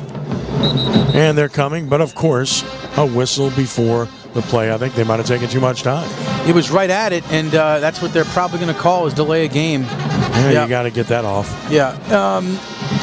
Look, obviously, clock management here is the most important thing, is to take as much time as you possibly can in between plays and, run that clock down to, underneath 5 seconds when you go to snap it, but, without giving up that penalty. So, that's just something they'll have to just, get better at as this game continues on. So it's 3rd and 14 at the 34-yard line. Stops the clock with 10-12 to play. Takes the snap, going to run it inside. 35, 40. Banks fights hard to about the 43-yard line. A nice run of about 8 yards, but a punting situation. And the center there is, that's number 51, Josh Thornton, who lost his helmet on the play. And I'm not sure if that was something that happened post-play, but he's having some words, asking the official about it. I don't know, but no flag on it. But either way, it's a punting situation, and Booker T will get the ball back. So the Cavaliers will punt. We haven't seen much of this tonight, but that will happen here. I almost Josh Scott. Clock go all the way and take 5 yards. They haven't reset it. Well, you got to keep playing. Jamaj Nellen deep to receive. And they've not even started the play clock. No, because I don't know how. I don't know why the clock stopped. Now they're out of timeout. Right. So I'm not sure why the clock is stopped. And Coach Jarrett's got his hands up like, I didn't call a timeout. Yeah, why are they stopping play? I can't explain this one. I don't know. Lions are out of timeouts, and they've stopped play.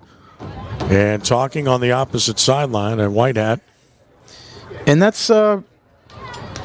Not sure. I can't answer that. All right. How it's possible. VK's on the sideline, so we wanted to check in with him anyway. So let us go ahead and get it down to VK Jones for an update. All right, VK, what do you have?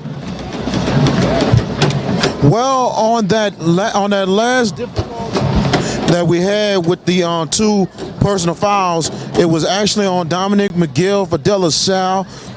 and also it was on Booker T. Washington's DeMaron Washington, who was also ejected for throwing a punch. So the starting quarterback for Booker T. Washington is out of the ball game, and possibly for the next ball game as well. And a big update over at Pan Am. McDonald 35 is up 26-23 over Easton. Back to you, Kenny. That is gigantic. Wow. Over Easton, that's gigantic. All right, well, Two bombs from the sideline. What's even bigger, though, is your quarterback is out of the game, and that you got a game next week. Yeah. Man, wow. oh, man. That's pretty devastating if you're Booker T. Washington right there. High snap is good, though, and here's the kick, and it's low, and it's going to bounce at the 35, at the 30, and we'll go out of bounds at about the 27 of the Lions with 9:14 to play in the game. De La Salle on top 33-7. And, I'm looking at it. Washington is a senior. Oh, no, I'm sorry. He's a junior, so this isn't like it's his last game, but that would be even worse to know that, look, your season might be over on an ejection because if the following week you lose, that's the end of it. So, yes, sir. Look, and I think that's one of the reasons why we don't see number 2 out on the field for De La Salle anymore is if. No, you don't want to put anybody at risk. Right. No, not at this stage of the game where you feel like it's, pretty much well in hand and over with, but. Yeah, and I'm looking on the the De La Salle sideline. There's only a couple guys that are down and out, so it doesn't look like there's been any kind of major injuries, so far for them, which is a good sign too. Looks like D'Amico Barnes is going to play quarterback. Takes the snap, hands it off, nothing. Helmet comes off again. Boy, we've seen a lot of helmets flying in this game. Well, that's Nazia Price. That was 3, the running back for number 3. And Nazia Price. That's 3-on-3, and boy, Mike Thomas, he hits hard, and that's exactly what happened right there is they just nice contact at the point of attack and lost his helmet. He'll have to come off the field for a play. Yeah, Price loses a yard, 2nd and 11 at the 26. And we don't see Barnes. It can't either. No. Might be done. Yeah, likewise. I mean, I don't think anything has happened to him, but we'll check on that. 2nd and 11 at the 26. Barnes, the snap, wants to throw it. He does. Look out. Tipped. Incomplete.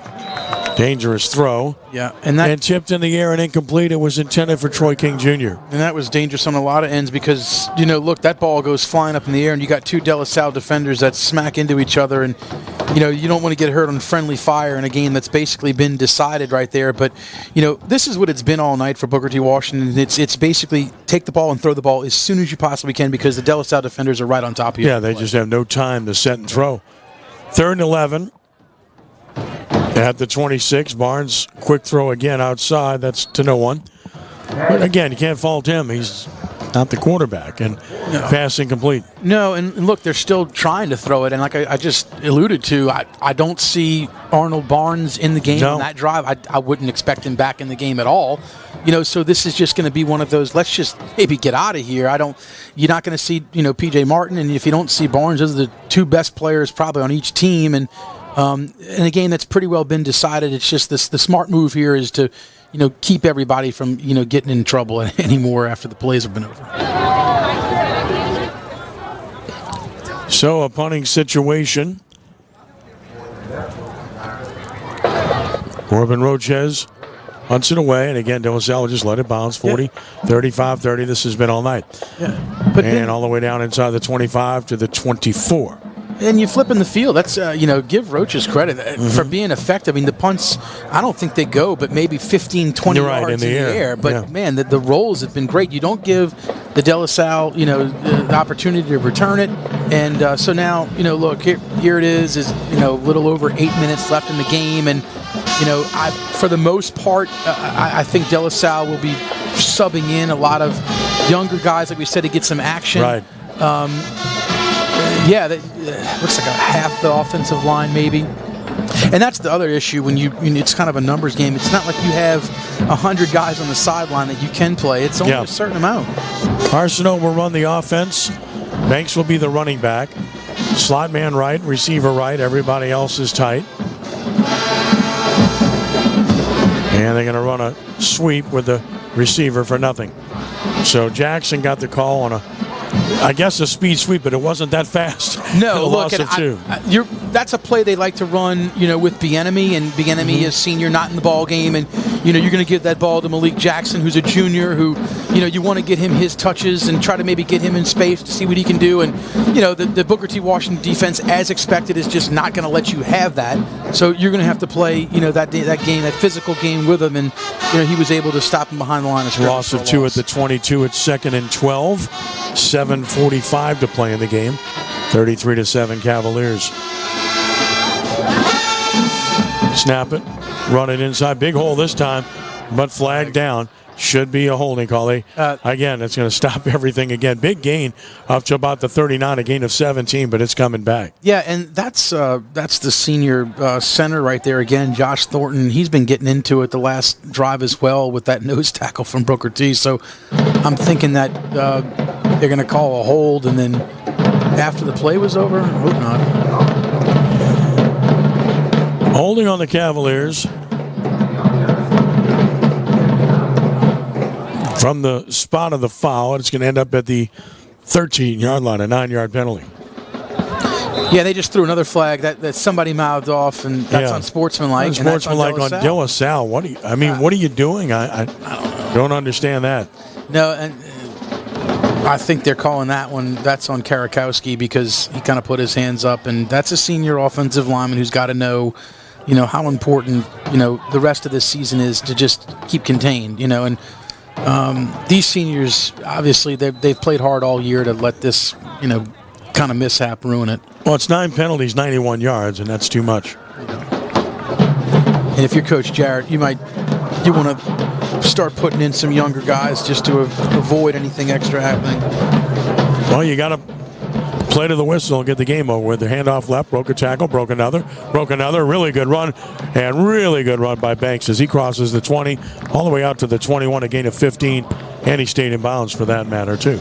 Yeah, and that's what you want to do right there if you're Jason Banks is, you're breaking tackles, and to not tiptoe and take the easy road out and go out of bounds, he's actually looking for more contact to stay in bounds and keep the clock running. 15-yard gain to the 21, but it's still 3rd and 13.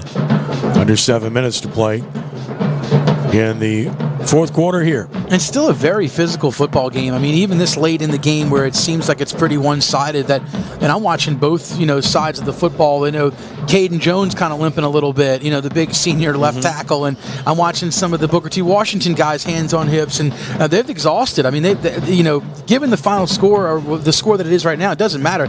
These guys have beat each other up pretty good. This play clock just started like a few seconds ago while the game clock was still running. I don't know about that kind of clock. No, I don't either. And that's crazy. This will end up being about a minute between plays, literally. Yeah, I guess they're trying to get this game over. And they might be. Yeah, that might have been a decision made on both coaches' ends. Just letting it run here. So 3rd and 13, under 6 minutes to play now. Snap it, run it inside. Banks is going to be hit and drop. Nowhere to go. And so Banks hit for no gain. It's a punting situation. Yeah, and the play clock's going to run this down, somewhere around 5 minutes to go, and I'd say that your starters might be done for the night on both sides of the football, being that the Booker T. Washington quarterback is out of the game, and we hadn't seen PJ in the fourth quarter, but now this is a decision where you probably want to take a lot of your starting defense out as well. So it will be a punting situation for the Cavaliers with Josh Scott.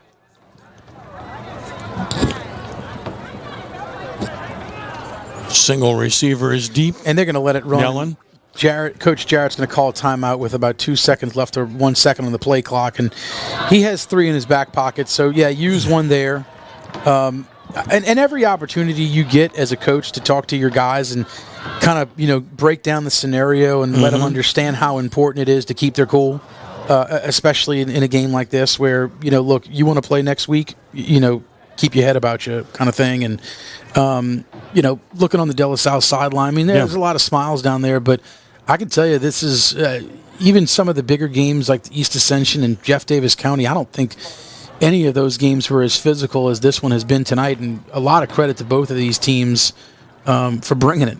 Yeah, and you can certainly understand the emotion Yeah. here tonight. You don't want to see people get carried away. You don't want to see anybody get thrown out of a game. No, and you know what's... But you can understand the emotion of the night. And these are two teams that haven't played each other. This is new district settings, Sure. with McMain being new and Booker T. Washington. So, look, they're trying to set the tone, right, going forward, that this is our district, and neither one of them, want to give that up. And, by the way, they're going to play each other again next year. So, get used to it, I guess.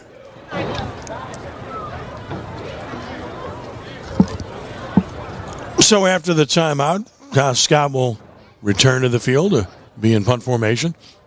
At the conclusion of this one, we'll have V.K. Jones speak with Coach Graham Jarrett, and we'll see if we can get P.J. Martin, too, off of his 4-touchdown performance and 181 yards rushing here tonight, also 12 yards receiving.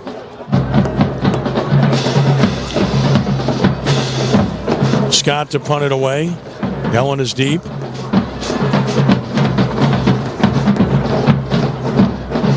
Got it off.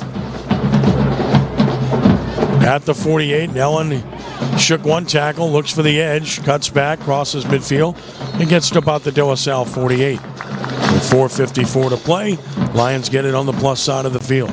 Yeah, and I'm watching the defensive, come out on the field. I see Poche, I see McGill, I see Mike Thomas. So I do see some starters sprinkled in with some other guys that are going to get some, some experience tonight. And, with under 5 minutes left to go in the game, let's just, like I said, hopefully this clock runs it out as quick as we can and, get out of here before any kind of other bad issues happen post-snap.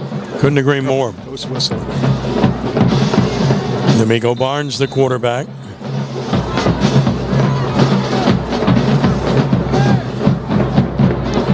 Price is the running back. Price gets the call. Price gets a couple. And into the scrum, he's trapped at about the 45 after a gain of about 3. Yeah, and the officials are quick to run in there they after the play's over, blowing that whistle a little bit extra to make sure nothing else happens. But, yeah, clock ticking. It looks to me like, you're just going to get some more runs. I would think so. Yeah, and why would you throw it with backup, quarterback in the game anyway? But or make the score any worse than it is by potentially throwing a pick six or something like that. Yeah, I tried to throw it last series. That didn't work out very well. Right. Second down, 7 at the 45 of De La Salle. And Price gets the call again. Price fights forward for 3 more to the 42. It's 3rd and 4 yards to go. Nazia Price getting some action here late in this one. And tonight's coverage on Crescent City Sports is brought to you by the Lamarck Motor Company in Kenner. Lamarck Quick Lane services all makes and models, batteries, tires, oil changes, and more. All done quickly while you enjoy some popcorn. Must be a reason. 3rd down and 4 at the 42. Quick snap. And Price gets the call again. Price fighting forward to about the 40. So it's going to be a 4th and 2. And they'll go for it here. Yeah, and it looks to me, De La Salle's running in some more defensive linemen and, just trying to get some fresh bodies in there too. But here's a big 4th down play, and it's kind of a play for pride on both sides of the ball because you got about 3 minutes left, and you're trying to pick it up and keep it going if you're Booker T, and if you're De La Salle, you're trying to get off the field. Here we go, 4th down and 2 at the 40-yard line of De La Salle. Snap it, keeps it, and he's hit and dropped. No gain, and the Cavaliers hold. So D'Amico Barnes was hit, tackled by Jaden Pollard, who stayed home, a freshman, made a good play. Yeah, he did, and that's the play that they've been successful on a lot tonight is that, kind of that play action quarterback keep RPO type of offense where they've been successful, but credit De La Salle's defense for staying at home and waiting for it. So, now if you're De La Salle, I think you can kneel it out. If they're out of timeouts, you're going to be real close. If not, or just, a couple runs up the middle and call it a night. No doubt. Should be able to do that here. At the De La Salle 40-yard line with 2:53 to play in the game. And that's Pounds in at running back and Dix at quarterback. First time that we've seen Pounds in a game, Kobe Pounds. Mark Dix, the quarterback, takes the snap, gives to Pounds, has running room, Gets to the 45, 46, 47, 48. Good run, hard run. I like watching Pounds run the football, and even if it's been in kind of mop-up situations later, throughout the season, he runs hard, and he's going to be, a back that, I'm not saying he's going to replace PJ because I don't think that's possible, but he'll be a guy that next year, he'll get a lot more carries, and this is the kind of experience that helps a young, running back feel more comfortable with the offense and getting these carries late in the football game. Well, De La Salle's been just absolutely blessed and loaded with terrific running backs for the last 7-8 years.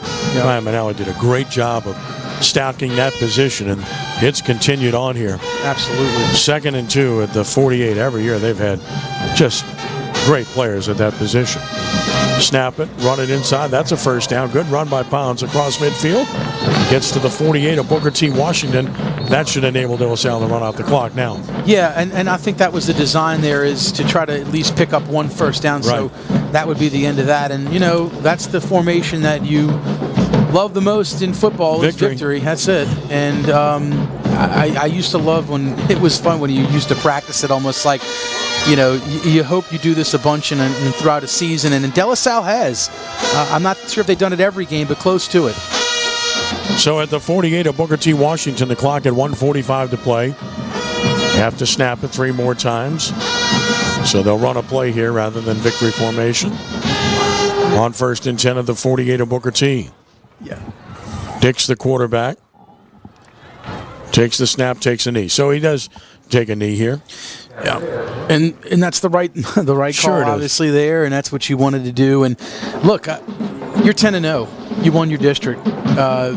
When you looked at this schedule when the season first started, you were concerned, and you had a lot of games circled. And to come out of that, with all those wins and no losses, says a lot about this team and a lot about the coaching staff. That's a loss of 5. They'll subtract their total yardage here on these plays, but just to get this game to the finish line. This snap is low, but before it even took place, they had blown the whistle dead already. So, not sure why the clock's still running. I guess they let the play go. Nobody came after it, so they called it a play. Yeah. Back to the 43-yard line, a loss of 4. So they'll have to snap it one more time. Yeah, and Coach Jarrett's got his hands out like, come on, just one more and we can get out of here, without anything. And then I don't think Booker T. Washington's doing much anyway. No. But they're going to call, that's game. All right, there you go. Yeah. So, ball game. Need to snap it. Yeah. And the Cavaliers have completed an undefeated regular season, defeating Booker T. Washington 33-7 here tonight. What a terrific season for De La Salle. But it's only the first season, right? Yeah, and look, Coach Jarrett is literally walking with PJ Martin with his hand around him because you don't think anything's going to happen here, but God forbid it would. That's the last thing you would want is your star running back, getting hurt or anything. Yeah, and there must be something they didn't like when that game was the game came to an end because Coach Jarrett was, shake hands, let's go. Yeah, just get out of here. Making sure that take care of business. VK will go line up Coach Jarrett, and then we'll try to get PJ Martin as well after that to be able to give you a taste of PJ. 4 touchdowns, 181 yards unofficially rushing here tonight.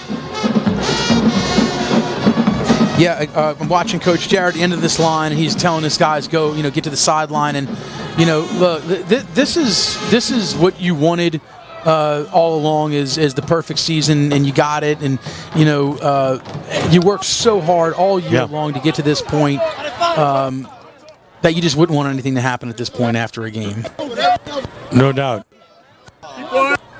And you can hear the coaches keep going. Both sides, really. Yeah. Just making sure, and that's the right thing to do. On both sides of the ledger. Look, Wayne Reese is a class act. He's a great friend. His family has been wonderful for so many years, and people I admire wonderfully, greatly, and deeply appreciate the relationships we had. And, of course, just love the job that Graham Jarrett's done at De La Salle and the staff he's assembled and the consistency of that program. And seeing him have great success at his home as well is something pretty special.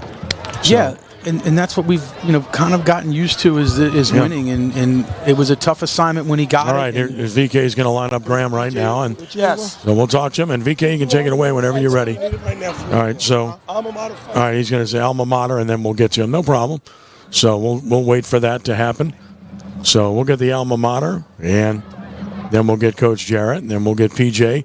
Again, Graham Jarrett doing the right thing, making sure his kids get away. So, VK, if you want to, you can get him now. Go ahead, or you want to wait for the alma mater? All right, we'll wait for the alma mater. Yeah, Ken, just to reiterate, though, what you were just saying, though, is, this is where, as Coach Jarrett was a player, and a very good one at that, and an offensive lineman, I think he understands the chippiness that can be involved in a district game, going for a title, and maybe one that's getting away from the opposing team, and, trying to keep your guys in line, and I think that's exactly what he did right there. No doubt about it. Really special and smart move on both parts.